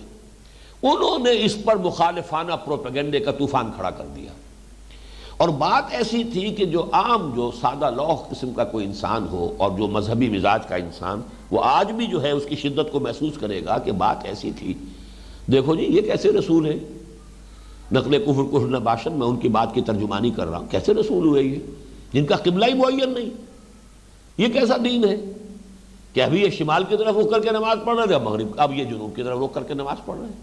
یہ اگر خدا کا معاملہ ہوتا، خدا کا دین ہوتا، تو خدا کا تو علم کامل ہے، پہلے سے ہے. اگر یہی قبلہ اصل تھا تو پھر یہ کہ اس قبلے کی طرف انہوں نے رخ کیوں کیا؟ اور پھر بھائی دیکھو وہ جو مر گئے اس عرصے میں مسلمان، وہ تو اسی طرف رخ کر کے نماز پڑھتے ہوئے فوت ہو گئے، تو ان کا تو ایمان ہی ختم ہو گیا. ان کی نمازیں جو ہے وہ صحیح قبلے کی طرف نہیں ہوئی، اور نماز ہی نہیں ہوئی تو نماز ہی تو اصل ایمان ہے، رکن رکین ہے اسلام کا. تو معلوم ہوا کہ وہ تو بڑے گمراہ ہو گئے، غلط راستے پہ، غلط موقع پر ان کی موت واقع ہو گئی. یہ ایسا طوفان تھا کہ جس سے کچھ مسلمان بھی سادہ لو، ابھی مدینے کے مسلمان ظاہر بات ہے کہ نئے نئے اسلام لائے تھے، آپ کہہ سکتے ہیں نو مسلم تھے. ان میں سے صرف وہی تھے نا 70-72 جن کا اسلام 1 سال پرانا ہو چکا تھا، جو جا کر مکے میں حضور صلی اللہ علیہ وسلم سے چند ماہ پیشتر کی بات ہے کہ جنہوں نے جا کر بیعت کی تھی. کچھ ایسے مسلمان بھی تھے جن کا اسلام 2 سال پرانا ہو چکا تھا، جنہوں نے بیعت عقبہ اولیٰ میں حضور سے جا کر بیعت کی تھی. لیکن باقی جو اصل اوس و خزرج کا جو مین بلک ہے، وہ تو اگر اسلام لایا ہے تو اسی وقت حضور کی آمد پر. تو نئے نئے اسلام لائے ہیں، ابھی ان کا ایمان اس طریقے سے راسخ نہیں، ابھی ان کی تربیت نہیں ہوئی ہے، ابھی امتحانات کی بھٹیوں میں سے وہ گزرے نہیں ہیں کہ ایک دم اتنا بڑا واقعہ ہو گیا کہ جس پر مخالفانہ پروپیگنڈے کا ایک طوفان جو ہے وہ ایسا کھڑا ہو گیا کہ اس کو اب آپ دیکھیں گے کہ کس قدر اہمیت کے ساتھ قرآن مجید ڈیل کر رہا ہے، کس کس انداز میں جو ہے اس کی تاکید ہو رہی ہے. تو اس کا یہ پس منظر ہے کہ جس کو سمجھ لینا چاہیے. سَيَقُولُ السُّفَهَاءُ مِنَ النَّاسِ. اب یہ قرآن مجید کا انداز بھی دیکھیں غیر معمولی انداز ہے. کہیں گے ان قریب یہ بے وقوف لوگ، یہ بہت غیر معمولی انداز ہے. اس لیے کہ بہرحال جس درجے کا کوئی مسئلہ ہو اسی درجے کا جواب جو ہے، جس کو آپ کہتے ہیں ترکی بترکی جواب، یہ اگر نہ ہو تو پھر یہ کہ وہ مطلوبہ نتیجہ پیدا نہیں ہوتا.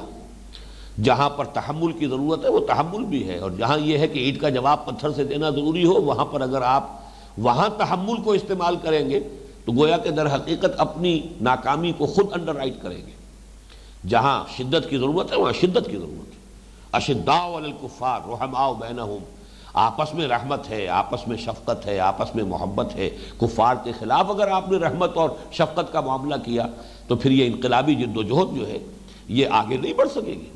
بلکہ اشداء علی الکفار رحماء بینہم اذلۃ علی المؤمنین عزۃ علی الکافرین.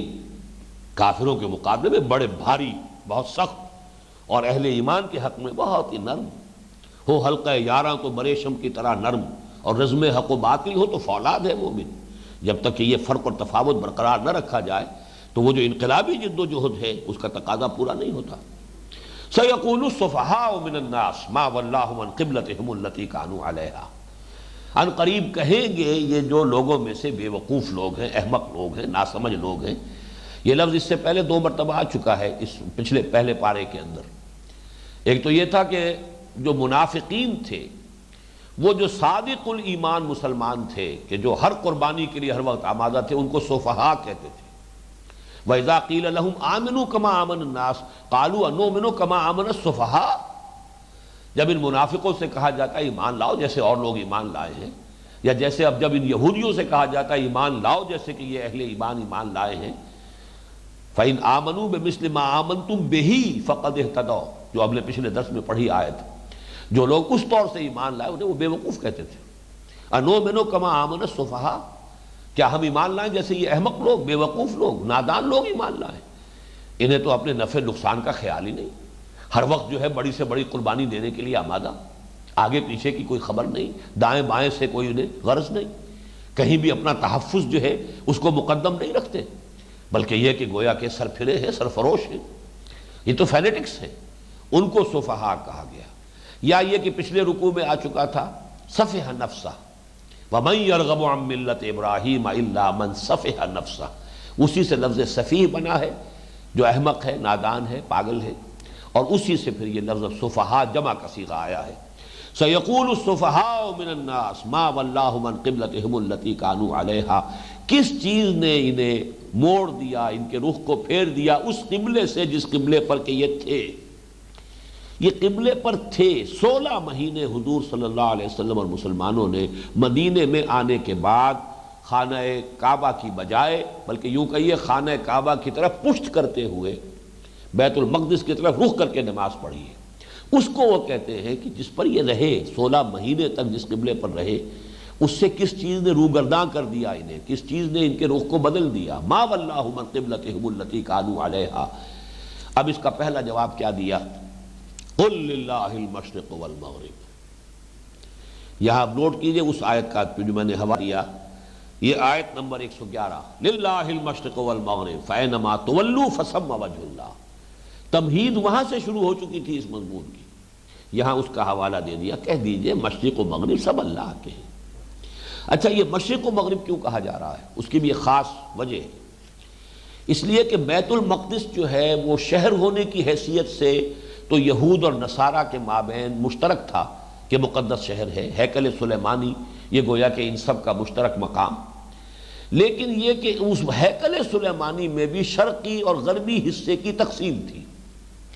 کہ نصارہ کے نزدیک اس کا شرقی گوشہ جو ہے زیادہ متبرک تھا، اس لیے کہ حضرت مریم سلام علیہا نے وہاں اعتکاف کیا تھا. اذ انتبذت من اہلہا مکانا شرقیہ.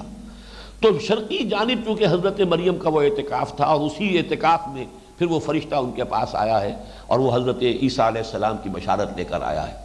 جبکہ یہود کے نزدیک اس کا غربی گوشہ جو ہے وہ زیادہ متبرک تھا. تو وہاں پر عین اس خانہ اس میں جا کر ہیکل سلیمانی میں ان کے مابین تقسیم ہو جاتی تھی. اگرچہ ویسے یہ کہ شہر کے اعتبار سے ہیکل سلیمانی اور پورا بیت المقدس جو ہے وہ مقدس ہے ان کے نزدیک، دونوں کے نزدیک، لیکن خود ہیکل کے اندر اس معبد کے اندر ان کے ہاں تقسیم شرق اور غرب کی تھی. ایک رائے یہ ہے کہ یہ صرف ایک محاورے کے طور پر، جب بھی آپ کبھی تمام سمتوں کا تذکرہ کرنا چاہیں تو مشرق و مغربی عام طور پر محاورے میں آتا ہے، شمال اور جنوب محاورے میں آتا ہی نہیں. تو مشرق مغرب سب اللہ کے ہیں. یہ در حقیقت جیسے کہ اقبال نے کہا، درویش خدا مست نہ شرقی ہے نہ غربی. تو شرق اور غرب جو ہے محاورے میں در حقیقت تمام سمتوں کے احاطے کے لیے آتا ہے. ایک رائے یہ ہے کہ اس وجہ سے یہاں لفظ مشرق اور مغرب آیا ہے. بہرحال اس آیت کے حوالے سے بات کی گئی کہ اصل میں وہی بات کہ سخن شناس نہیں دلبرا خطا ایجاز. تم اصل میں سمجھتے نہیں، اللہ تعالیٰ ہے مسجود، سجدہ تو اسے کرنا ہے، اور اللہ تعالیٰ کسی سمت میں محدود نہیں، تمام سمتیں اللہ کی ہیں. اللہ کی ذات مطلق ہے، وہ مقید نہیں، محدود نہیں، کوئی ایک خاص سمت جو ہے وہ اللہ کی نہیں ہے، ساری سمتیں اللہ کی ہیں. مشرق ہو، مغرب ہو، شمال ہو، جنوب ہو، ساری سمتیں اللہ کی ہیں. اللہ ہر سمت میں ہے. فَأَيْنَمَا تُوَلُّوا فَثَمَّ وَجْهُ اللَّهِ. جدھر بھی رخ کرتے ہو اللہ کا رخ وہی ہے. لہذا اصل شے یہ نہیں ہے کہ کسی سمت میں اللہ جو مسجود ہے تمہارا وہ محدود ہے.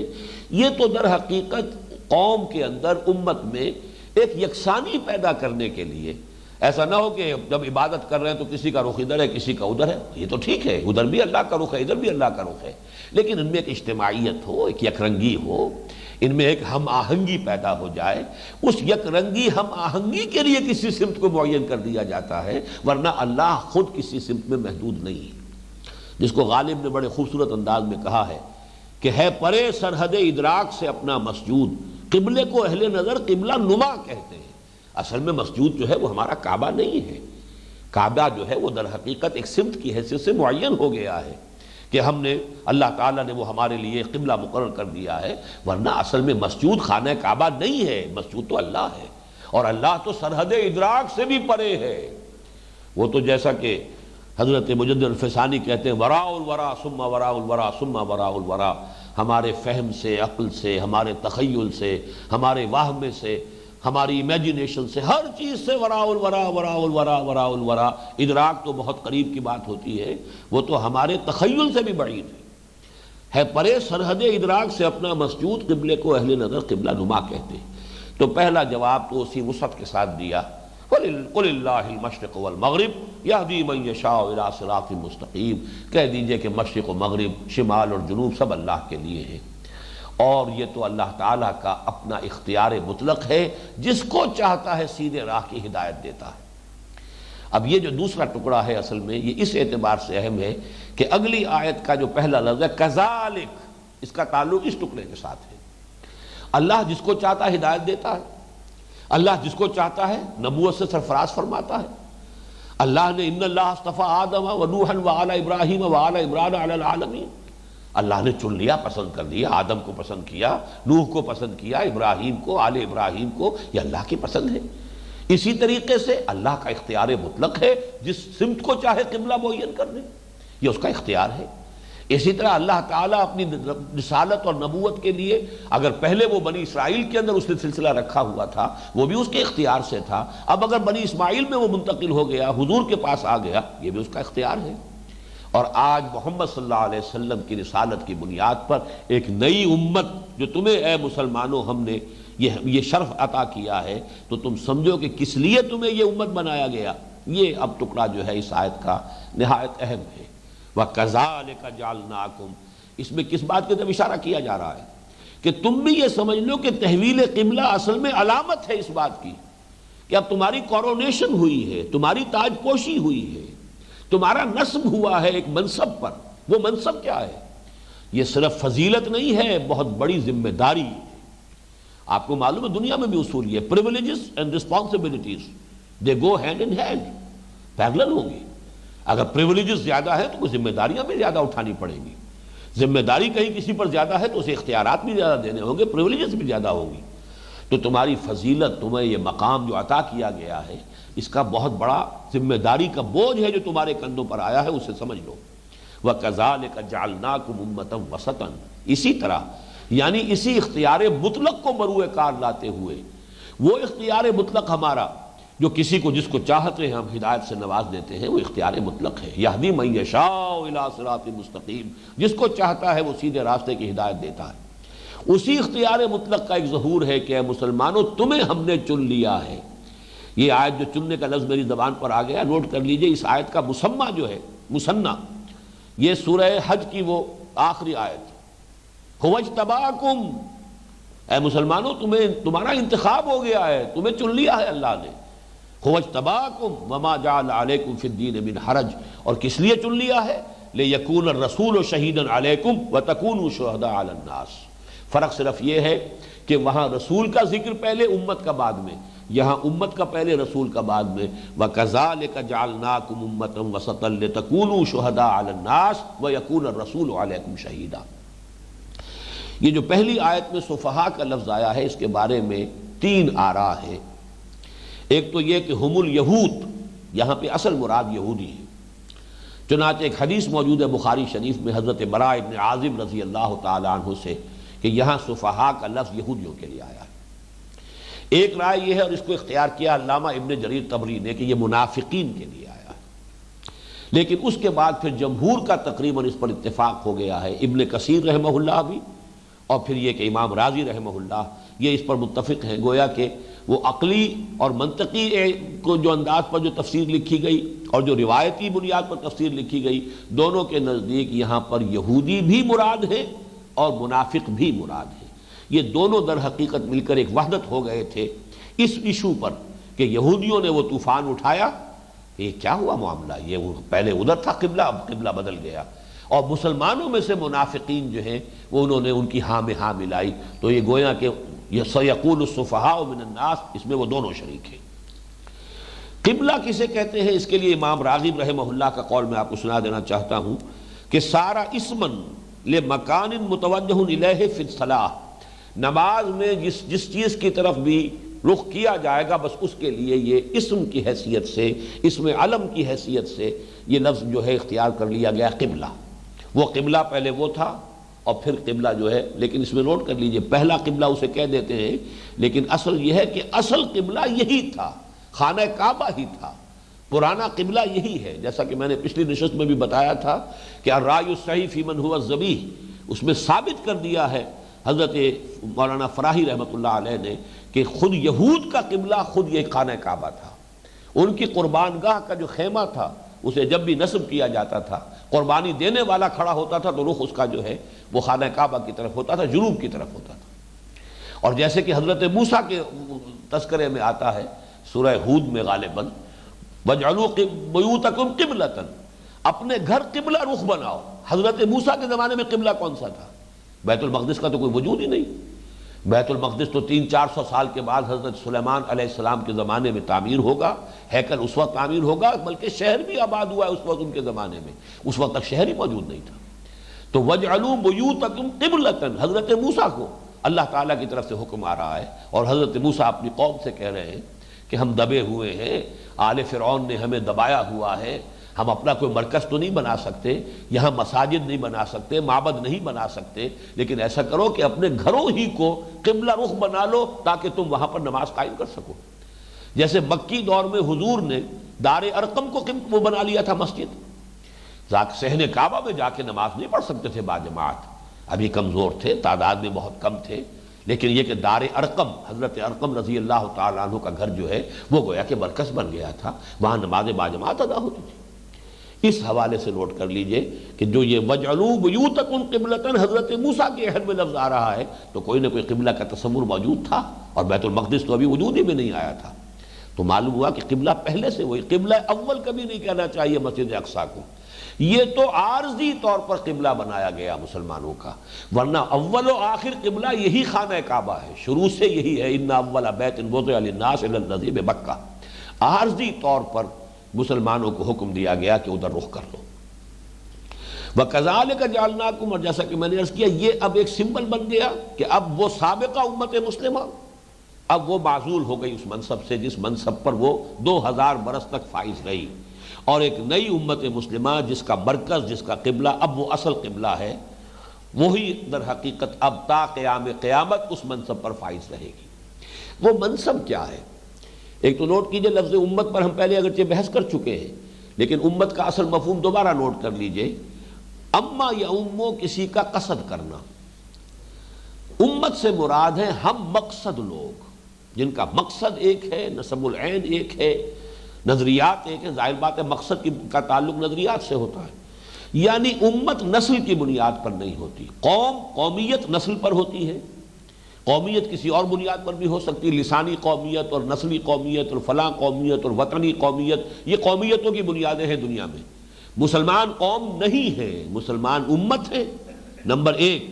یا پھر حزب ہے، پارٹی ہے، حزب اللہ، اولئک حزب اللہ الا ان حزب اللہ هم المفلحون، یہ اللہ کی پارٹی ہے۔ تو مسلمانوں کے لیے تو لفظ آیا ہے یا تو پارٹی، اور زیادہ کثرت سے جو لفظ آیا امت، امت ہم مقصد لوگ جن کا ایک ہی گول ہے، ایک ہی نسب العین ہے، ایک ہی مقصد ہے، اور مقصد اور گول اور نسب العین جو ہے ظاہر بات ہے کہ وہ نظریات کی بنیاد پر ہے، تو یہ ایمان کی بنیاد پر ہم مقصد لوگوں کا ایک گروہ ہے کہ جس کا نام امت ہے۔ وَكَذَلِكَ جَعَلْنَاكُمْ، اپنے اسی اختیار خصوصی کی بنیاد پر اے مسلمانوں ہم نے تمہیں بنا دیا ہے امت وسط۔ وسط کہتے ہیں درمیانی شے، اور یہ اکثر اس کا اجماع ہے اس بات پر کہ اس سے مراد ہے خیر، اچھی امت، اس لیے کہ ایکسٹریمز جو ہیں، افراط و تفریط، یہ بہرحال کبھی بھی دنیا میں پسندیدہ چیز نہیں ہوتی، درمیانی راہ، معتدل راہ، درمیانی راہ ہی بہترین راہ ہوتی ہے، اس اعتبار سے امت وسط۔ لیکن اس کے اندر ایک اور معنویت بھی ہے کہ در حقیقت یہ اب لنک ہے امت آخری رسول اور پوری نوع انسانی کے مابین، اس لیے کہ سلسلہ رسالت ختم ہو گیا محمد الرسول اللہ صلی اللہ علیہ وسلم پر، لیکن آپ رسول ہیں تمام نوع انسانی کے لیے تا قیام قیامت۔ حضور کے اور تمام انسانوں کے مابین اب لنک جو ہے، جوڑنے والا لنک، وہ در حقیقت یہ امت مسلمہ ہے۔ اس لیے اس کے یہ معنی لیے جائیں امت وسط کے، اور چونکہ سورہ آل عمران میں جو آیت آئی ہے اس کی ہم مضمون کنتم خیر امت اخرجت للناس تأمرون بالمعروف وتنہون عن المنکر وتؤمنون باللہ، اس سے اس کو دلیل جو ہے اس کو تقویت پہنچتی ہے کہ یہاں خیر امت ہی مراد ہے، تمہیں ہم نے بہترین امت بنا دیا۔ لیکن اس معنویت کو نظر انداز نہ کیجئے کہ اب یہ امت لنک ہے، ایڈیشنل لنک، اس لیے کہ حضور سے پہلے اور حضور کے زمانے تک نبوت کی دو لنکس تھی رسالت کی، اللہ یصطفی من الملائکۃ رسلا ومن الناس، رسول ملک، رسول بشر۔ رسول ملک نے پیغام حاصل کیا اللہ سے، پہنچایا رسول بشر کو، رسول بشر نے پہنچا دیا اپنے ہم جنس، ہم نوع لوگ جو ہے انہیں پہنچا دیا۔ دو ہی لنکس تھی، اب ایک اور رسول آ گئے، پھر وہی دو لنکس ہے، پھر وہ رسول ملک، رسول بشر، اللہ یصطفی من الملائکۃ رسلا ومن الناس۔ لیکن جب نبوت اور رسالت ختم ہو گئی محمد الرسول اللہ صلی اللہ علیہ وسلم پر، اب ایک تیسری لنک ہے اس میں، اس سلسلہ رسالت میں ایک تھرڈ لنک کی حیثیت سے اب یہ امت محمد صلی اللہ علیہ وسلم ٹانک دی گئی، تو اب گویا کہ واسطہ ہے یہ امت، یہ واسطہ ہے حضور کے اور تمام نوع انسانی کے مابین۔ اس کے بعد کے الفاظ جو ہے وہ بہت اہم ہیں، لِتَكُونُوا شُهَدَاءَ عَلَى النَّاسِ وَيَكُونَ الرَّسُولُ عَلَيْكُمْ شَهِيدًا، تاکہ تم بن جاؤ گواہ لوگوں پر یا لوگوں کے خلاف، اور رسول بنے گواہ تم پر یا تمہارے خلاف۔ یہ ذرا میں خاص طور پہ زور دے کر خلاف کا لفظ کہا ہے تاکہ کچھ حضرات جن کے علم میں یہ بات پہلے نہیں آئی ہے وہ چونک جائیں کہ یہ کیا ترجمہ میں کر رہا ہوں، لیکن اس کے لیے اب میں مجھے چند چیزیں چاہتا ہوں کہ اس لفظ کی چونکہ بڑی شدید اہمیت ہے اس کی، اور یہ قرآن مجید کے فلسفہ اور حکمت کی اہم بنیادی اصطلاحات میں سے ایک اصطلاح ہے، لہذا اس کی اصل حقیقت کو سمجھیے۔ شہدہ یشہدو کے معنی عربی زبان میں ہے موجود ہونا، شاہد وہ ہے جو موجود ہے، اور دیکھنے والے کے معنی میں بھی ہے پھر جو ہے وہ دیکھ رہا ہے، جو موجود ہے وہ دیکھ رہا ہے۔ شہدہ یشہدو یہ ہے موجودگی، یہ ہے اس کا اصل مفہوم، شاہد وہ ہے جو موجود ہے، لیکن اس پر اضافی مفہوم پیدا ہوا نمبر ایک گواہی کا، اس لیے کہ گواہی اسی کی معتبر ہے جو موجود ہو کسی وقوعے کے وقت، اسی لیے کہتے ہیں چشمدید گواہ ہوں، میں موجود تھا وہاں، میں گواہ ہوں، تو گواہی کی بنیاد موجودگی ہے، لہذا گواہی کے معنی میں بھی یہ لفظ آیا، اور دوسرا اس کا اضافی مفہوم پیدا ہوا مدد کا، مدد بھی وہی کر سکتا ہے جو موجود ہو، آپ کا بڑے سے بڑا بہی خواہ ہے، مخلص ہے، دوست ہے، حامی ہے، مددگار ہے، لیکن وہ موجود ہی نہیں ہے تو کیسے مدد کرے گا؟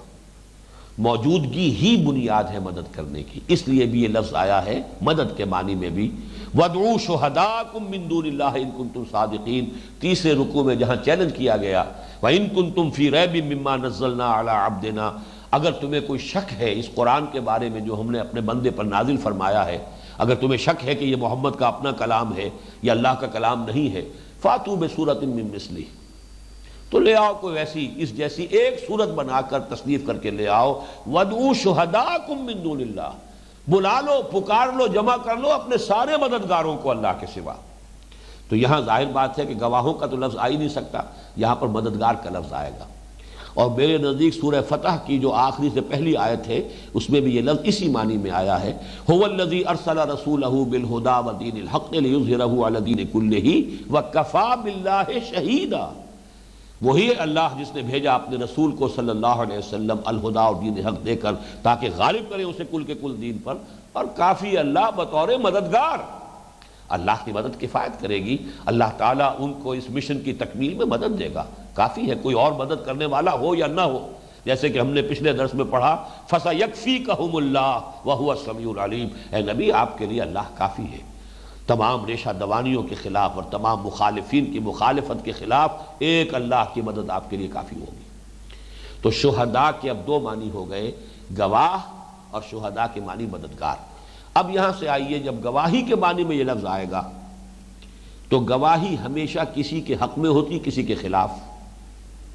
یہ اس کا لازم ہے۔ آپ کسی مقدمے میں، کسی بھی جھگڑے میں جا کر جب گواہی دیتے ہیں تو کسی فریق کی تائید ہوگی، اس کی تقویت کا ذریعہ بنے گی آپ کی گواہی، وہ گواہی اس کے حق میں ہوگی، اور کسی دوسرے فریق کے خلاف جا کر پڑے گی۔ تو اسی لیے دو پریپوزیشنز ایڈ ہوتی ہیں اس لفظ کے ساتھ، شہادت لام کے ساتھ حق میں ہونا، اور شہادت علی کے ساتھ خلاف ہونا۔ اس کے لیے آسان ترین یاد رکھنے کے لیے ایک حدیث ہے جو قرآن مجید کے بارے میں حضور نے الفاظ فرمائے، القرآن حجت لک او علیک، یہ قرآن یا تمہارے حق میں دلیل ہے یا تمہارے خلاف حجت بنے گا۔ اگر آتا ہے لام کے ساتھ، لی، لکا، لکم، یہ کسی کے حق میں، کسی کے فائدے میں، کسی کے نفع میں ہونا، کسی کی ملکیت میں ہونا، اور علیکم تمہارے خلاف۔ یہ چیز جو اچھی طرح نوٹ کر لیجئے، ہمیشہ یہ لفظ جو آیا ہے قرآن مجید میں رسولوں کے کار رسالت کی تعبیر کے لیے علی کے ساتھ آیا ہے۔ رسول خلاف گواہی دینے والے ہیں، کس معنی میں؟ رسول جس قوم کے پاس آئے، اپنی دعوت کے ذریعے، تبلیغ کے ذریعے، براہین کے ذریعے، معجزات کے ذریعے سے حجت قائم کر دی اس قوم پر کہ وہ قوم جو ہے یہ نہیں کہہ سکتی اللہ کی عدالت میں کھڑے ہو کر کہ اللہ ہم تک تیرا پیغام پہنچا نہیں. وہاں ہر رسول کھڑا ہو کر گواہی دے گا، جسے آپ کہیں گے پروزیکیوشن وٹنس کی حیثیت سے، کہ اللہ تیرا جو پیغام مجھ تک آیا تھا میں نے پہنچا دیا تھا، میں نے اس میں کچھ چھپایا نہیں، کوئی کمی نہیں کی، کوئی اضافہ نہیں کیا. چاہے انہوں نے مجھے گالیاں دیں، چاہے انہوں نے مجھ پر پتھراؤ کیا، چاہے انہوں نے مجھے پاگل کہا، مجنوں کہا، جو کہا میں نے برداشت کیا، جو مخالفت انہوں نے کی میں نے جھیلی، میں نے تیرا پیغام پہنچا دیا. اب پھر ان سے کہا جائے گا کہ تم نے کیا کیا، تمہارا طرز عمل کیا تھا. یہ عذر کو ختم کرنے کے لیے، اسے قطع عذر کہیں یا اتمام حجت کہیں، دنیا میں رسولوں کی دعوت و تبلیغ کا حاصل کیا ہے؟ قوم پر اتمام حجت کر دینا، ان کے عذر اس کا خاتمہ کر دینا کہ کوئی عذر پیش نہ کر سکے. جسے آپ کہتے ہیں پلیڈ، اگنورنس کو آپ پلیڈ اپنی بنیاد بنا لیتے ہیں کہ صاحب ہمیں علم نہیں تھا. تو دنیا کے اندر تو عدالت کے اندر یہ اگنورنس جو ہے یہ کوئی ایکسکیوز نہیں بنتا، قیامت کے اندر یہ ایکسکیوز بنے گا. لیکن یہ ایکسکیوز ختم ہو جاتا ہے جب کہ بات پہنچا دی گئی ہو. رسول نے جب بات پہنچا دی اور پہنچانے کا حق ادا کر دیا تو اب ایکسکیوز ختم ہو گیا. یہی بات ہے کہ جو سورہ نساء میں جیسے یہ دوسرے پارے کا آغاز ہے، چھٹے پارے کے آغاز میں آیت آئی ہے، بہت سے رسولوں کا نام لے کر، اور پھر فرمایا رسلا مبشرین و منذرین لئلا یکون للناس علی اللہ حجۃ بعد الرسل. ہم نے اپنے رسولوں کو مبشر اور نذیر بنا کر بھیجا تاکہ رسولوں کی آمد کے بعد لوگوں کے پاس اللہ کے مقابلے میں کوئی عذر نہ رہ جائے کہ اللہ ہم تک تو بات پہنچی نہیں، تیرا پیغام آیا نہیں، ہمیں کسی نے بتایا نہیں کہ یہ شے حرام ہے، ہمیں کسی نے بتایا نہیں کہ یہ راستہ غلط ہے، ہمیں ہمارا مواخذہ کس بنیاد پر، ہمیں سزا کس بات کی. لئلا یکون للناس، یہاں بھی دیکھیے وہ لام اور علی آ رہے ہیں. لئلا یکون للناس، لوگوں کے حق میں، لوگوں کے پاس، لوگوں کے لیے مدافعت کے لیے کوئی حجت نہ رہ جائے علی اللہ ہے، اللہ کے خلاف، یعنی اللہ کے مواخذے کے خلاف. اے اللہ مواخذہ کس بات کا؟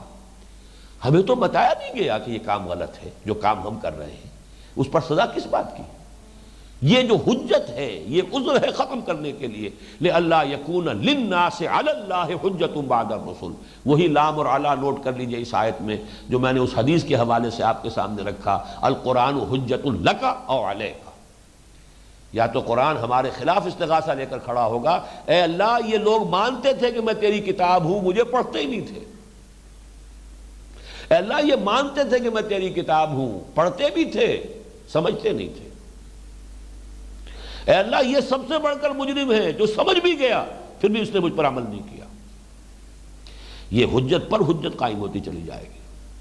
تو القرآن حجت لک او علیک. تو یوں سمجھیے کہ کار رسالت کی تعبیر کے لیے قرآن کی اصطلاح ہے شہادت اعلی. اس قوم کے خلاف گواہ بنا کر رسول کو بھیجا گیا. اسی لیے سورہ مزمل میں فرمایا انا ارسلنا الیکم رسولا شاہدا علیکم کما ارسلنا الی فرعون رسولا. دیکھو اے قریش، دیکھو اے عرب کے لوگوں، بھیج دیا ہے ہم نے تمہارے پاس ایک رسول تم ہی میں سے، تم پر یا تمہارے خلاف گواہ بنا کر، جیسے کہ ہم نے فرعون کی طرف ایک رسول کو بھیجا تھا. فعصى فرعون الرسول فاخذناه اخذا وبیلا فکیف تتقون ان کفرتم یوما یجعل الولدان شیبا. تو فرعون نے رسول کی نافرمانی کی، ہم نے اسے پکڑا، وبال والا پکڑنا. تو تم کیسے بچو گے اگر تم نے بھی وہی روش اختیار کی؟ تم بھی ہماری پکڑ میں آؤ گے. تو یہ شہادت حق، شہادت علی الناس، کار رسالت کی ادائیگی کے لیے قرآن حکیم کی بنیادی اصطلاح ہے. اور اب ظاہر بات ہے کہ رسول صلی اللہ علیہ وسلم پر نبوت اور رسالت کے ختم ہونے کے بعد اس کار رسالت کی ذمہ داری ہے جو امت کے کندھوں پر آ گئی ہے. اب تمہیں پہنچانا ہے اللہ کا دین پوری نوع انسانی تک. اس لیے کہ محمد صلی اللہ علیہ وسلم کسی ایک قوم کے لیے، کسی ایک ملک کے لیے مبعوث نہیں ہوئے تھے، پوری نوع انسانی کے لیے. وما ارسلناک الا کافۃ للناس بشیرا ونذیرا. آپ نے بنفس نفیس اتمام حجت کا حق ادا کیا صرف اہل عرب تک. اگرچہ دعوت آپ کی پہنچ گئی ہرقل کے پاس بھی اور کسریٰ کے پاس بھی اور مقوقس کے پاس بھی، لیکن یہ تو اتمام حجت نہیں اس کو کہیں گے آپ. ایران کے کروڑوں انسان ہوں گے اس وقت جنہیں ابھی پتہ بھی نہیں چلا کہ محمد نام کا کوئی رسول جو عرب کے اندر جو ہے مبعوث ہوا ہے صلی اللہ علیہ وسلم. تو صرف کسریٰ کے نام ایک خط سے پوری قوم کے اوپر تو حجت قائم نہیں ہو گئی. صرف ہرقل کے نام ایک خط سے کتنی عظیم سلطنت روما تھی، تو سلطنت روما کے ہر فرد کے اوپر حجت تو قائم نہیں ہو گئی. جزیرہ نماء عرب کے کل کتنے لوگ ہوں گے؟ آج ساری آبادی 1 کروڑ سے زیادہ نہیں. میں سمجھتا ہوں کہ اس وقت پوری آبادی صرف لاکھوں کے اندر چند لاکھ آدمی ہوں گے پورے جزیرہ نماء عرب میں. 23 برس کی محنت شاقہ کے نتیجے میں حجت قائم ہوئی ہے صرف چند لاکھ لوگوں پر. ابھی تو کروڑوں جو ہے نسل آدم کے افراد دنیا میں موجود ہیں، ان تک یہ کون حجت قائم کرے گا؟ ان تک کون یہ دعوت پہنچائے گا؟ یہ وہ بات ہے جو خطبہ حجۃ الوداع میں حضور نے واضح کر دی. آپ نے جو بھی 1.25 لاکھ کا مجمع تھا سوال کیا ان سے، الا هل بلغت، لوگوں دیکھو میں نے پہنچا دیا کہ نہیں پہنچا دیا؟ پوری قوم نے کہا انا نشهد انک قد بلغت وادیت ونصحت، ہم گواہ ہیں آپ نے حق تبلیغ ادا کر دیا، حق نصیحت ادا کر دیا، حق امانت ادا کر دیا. 3 مرتبہ آپ نے سوال کیا، 3 مرتبہ پورے مجمع نے ایک آواز میں جواب دیا. پھر آپ نے نگاہ اٹھائی آسمان کی طرف، انگشت شہادت سے اشارہ کیا، اللہم اشہد اللہم اشہد اللہم اشہد، اے اللہ تو بھی گواہ رہے، یہ مان رہے ہیں کہ میں نے تیرا دین ان تک پہنچا دیا. پھر آپ نے فرمایا اب یہ ہے وہ ٹکڑا، اس آیت کا یہ ٹکڑا جو ہے اس کی شرح، فَلْيُبَلِّغِ الشَّاهِدُ الْغَائِبَ، اب لفظ شاہد بھی آ گیا یہاں. اب پہنچائیں وہ جو یہاں ہیں ان کو جو یہاں نہیں ہے. یہ بوجھ میرے کندھے سے اتر کر تمہارے کندھوں پر آ گیا. میری بعثت پوری نوع انسانی کے لیے تھی. یہ منصب ہے جو تمہیں عطا ہوا ہے. یہ منصب جہاں ایک بہت بڑی فضیلت ہے، جیسے محمد رسول اللہ صلی اللہ علیہ وسلم کے لیے منصب نبوت و رسالت کتنی بڑی فضیلت ہے، لیکن اس فضیلت کا جو ظہور ہوا دنیا میں، ایک ایک لمحہ محنت میں، مشقت میں، کیسی کیسی سختیاں جھیلی ہیں. کوئی پاگل کہہ رہا ہے، کوئی مجنون کہہ رہا ہے، کوئی شاعر کہہ رہا ہے، کوئی ساحر کہہ رہا ہے. ابتدائی چند سالوں میں یہ وربل پرسیکیوشن جو ہے، زبانی کوفت اور ایذا رسانی ہو رہی ہے. پھر یہ کہ فزیکل اسالٹس بھی ہوئے ہیں. آپ کی نگاہوں کے سامنے آپ کے جو بھی وفادار مسلمان تھے جس طرح ستایا جا رہا ہے، جس طرح کوڑے لگائے جا رہے ہیں، جس طرح زمین پر انہیں حیوانوں کی لاشوں کی طرح، جانوروں کی لاشوں کی طرح گھسیٹا جا رہا ہے. آخر اس سے کتنا صدمہ پہنچتا ہوگا حضور کو صلی اللہ علیہ وسلم. میرا نام لیوا، میرا جانثار بلال، آج اس کے ساتھ یہ ہوا ہے. آج خباب کے ساتھ یہ ہوا ہے، دیکھتے ہوئے انگاروں پر لٹا دیا گیا ہے. آج یاسر اور ان کی اہلیہ سمیہ ذبح کر دیے گئے، قتل کر دیے گئے. تو کیا کوفت اور صدمہ حضور کو نہیں ہو رہا؟ پھر آپ کے قریب ترین، عزیز ترین آپ کے جو صحابی تھے،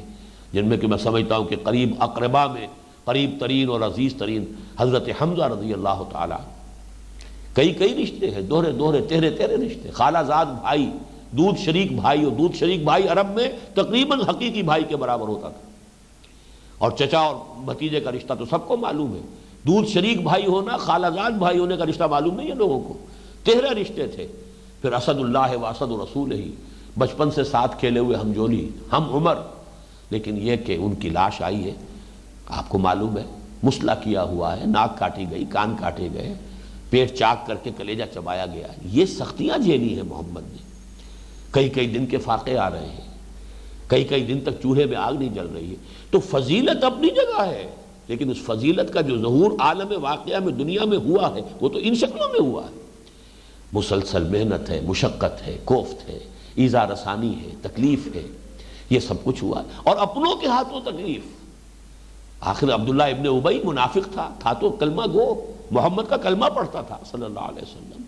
محمد کی امامت میں نمازیں ادا کرتا تھا، کھڑے ہو کر کہتا تھا چودراہٹ کے انداز میں، لوگوں سنو، توجہ سے سنو ان کی بات، یہ اللہ کے رسول ہیں. اور وہی شخص ہے جس نے حضرت عائشہ پر تہمت لگائی ہے. جس وقت حضور کی زبان سے کتنا دکھا ہوا دل ہوگا جبکہ آپ کی زبان سے الفاظ نکلے، کیا کوئی شخص نہیں ہے جو مجھے اس کی اجازت سے بچا سکے؟ میرے گھر والوں کے بارے میں جو یہ تہمت لگائی جا رہی ہے، یہ سب کچھ جھیلنا پڑا ہے محمد رسول اللہ صلی اللہ علیہ وسلم. تو سب یہی بات ہے جو سمجھنے کی ہے. اے مسلمانوں، تم اس سے صرف منصب نہ سمجھ بیٹھنا. یہی وجہ ہے ایک رکوع بعد جب مسلمانوں سے اب خطاب شروع ہوگا، وہ کیا ہے؟ پہلا خطاب براہ راست، یا ایھا الذین آمنوا استعینوا بالصبر والصلاۃ. بڑا کٹھن مرحلہ ہے، ہوشدار کے رہبر دم تیغ از قدم را، بڑی بھاری ذمہ داری کا بوجھ تمہارے کندھوں پر آیا ہے۔ تاج پوشی تو ہوئی ہے، لیکن یہ جو ہے کانٹوں بھرا تاج ہے جو تمہارے سروں پر رکھا گیا ہے۔ تاج تو ہے یہ، لیکن یہ کانٹوں کا تاج ہے۔ حضرت مسیح کو کانٹوں کا تاج پہنایا گیا تھا، جو بھی حضرت مسیح تھے یا جو بھی جن کو مسیح سمجھا گیا، کانٹوں کا تاج پہنایا گیا تھا۔ حضور صلی اللہ علیہ وسلم کے راستے میں کانٹے بچھائے گئے، تو یہ تو ہو رہا ہے۔ وَكَذَلِكَ جَعَلْنَاكُمْ أُمَّةً وَسَطًا لِتَكُونُوا شُهَدَاءَ عَلَى النَّاسِ وَيَكُونَ الرَّسُولُ عَلَيْكُمْ شَهِيدًا۔ اب اس کا جو ہے نتیجہ منطقی وہ کیا ہے؟ اگر رسول کوتاہی کرے بات کے پہنچانے میں، تو ڈیبٹ کریڈٹ کا جو بھی آپ کو ماڈرن اکاؤنٹنگ کا حساب معلوم ہے، رسول کو ڈیبٹ ہوگا، کریڈٹ کس کو ملے گا؟ قوم کو۔ یہی وجہ ہے، ایک ہی تاریخ ہے تمام انبیاء کی اور رسولوں کی تاریخ میں، ایک ہی مثال ہے حضرت یونس علیہ السلام کی۔ قوم کے اوپر عذاب کے آثار شروع ہو گئے، قوم نے توبہ کی، عذاب ٹل گیا۔ کیوں ٹل گیا؟ کہ حضرت یونس نے غلطی کی تھی، اللہ کی واضح اجازت آنے سے پہلے قوم کو چھوڑ کر چلے گئے تھے۔ ان کا ڈیبٹ ہے جو کریڈٹ بنا ہے قوم کے لیے، اس کی وجہ سے رعایت مل گئی ہے قوم کو۔ انہیں مچھلی کے پیٹ میں پہنچایا ہے، اور جیسے کہ کہا گیا ہے اگر وہ تسبیح نہ کر رہے ہوتے لا الہ الا انت سبحانک انی کنت من الظالمین، تو اب قیامت تک اسی مچھلی کے پیٹ میں رہتے، وہیں سے بعد الموت ہوتا ان کا۔ لیکن یہ ہے کہ بہرحال انہوں نے توبہ کی، اللہ نے توبہ قبول فرمائی۔ لیکن دیکھا آپ نے کہ جو غلطی وہاں ہوئی تھی اس کا کریڈٹ قوم کو مل گیا۔ لیکن اگر نبی نے بات پہنچا دی تو اب گویا کہ کوئی عذر نہیں رہا قوم کے پاس۔ نبی سے کوتاہی ہوئی تو قوم حجت قائم کر سکتی ہے اللہ کے ہاں، اللہ انہوں نے پوری بات ہمیں پہنچائی نہیں تھی۔ اسی طریقے سے اگر ہم نہیں پہنچا رہے تو پوری دنیا کی طرف سے ہمارے خلاف استغاثہ ہوگا قیامت کے دن کہ اللہ یہ تھے تیرے نبی کے وارث، یہ تھے قرآن کے حامل، یہ تھے تیرے نبی کا نام لیوا، یہ تم تیرے دین کے علمبردار، ان کا معاملہ یہ تھا کہ انہوں نے دین پر خود عمل نہیں کیا، ہمیں کیا پہنچاتے؟ تو ہماری گمراہی کا وبال بھی ان پر، ہماری گمراہی کے ذمہ دار بھی یہ ہے وہ نازک ذمہ داری شہادت علی الناس۔ وَكَذَلِكَ جَعَلْنَاكُمْ أُمَّةً وَسَطًا لِتَكُونُوا شُهَدَاءَ عَلَى النَّاسِ وَيَكُونَ الرَّسُولُ عَلَيْكُمْ شَهِيدًا۔ اس کے بعد اصل میں وہ جیسا میں نے عرض کیا تھا کہ یہ کیسے ہوا ہے، کیوں اللہ نے یہ قبلہ معین کیا، کیوں یہ تحویل ہوئی، کیوں اتنی بڑی آزمائش میں مسلمانوں کو ڈال دیا گیا، اس کا سارا معاملہ جو ہے اس آیت، طویل آیت ہے جس کا صرف ایک حصہ ہم نے آج پڑھا ہے، باقی انشاءاللہ تعالی اگلے ہفتے کو اب اس کا مطالعہ کریں گے۔ بارک اللہ لی ولکم فی القرآن العظیم ونفعنی وإیاکم بالآیات والذکر الحکیم۔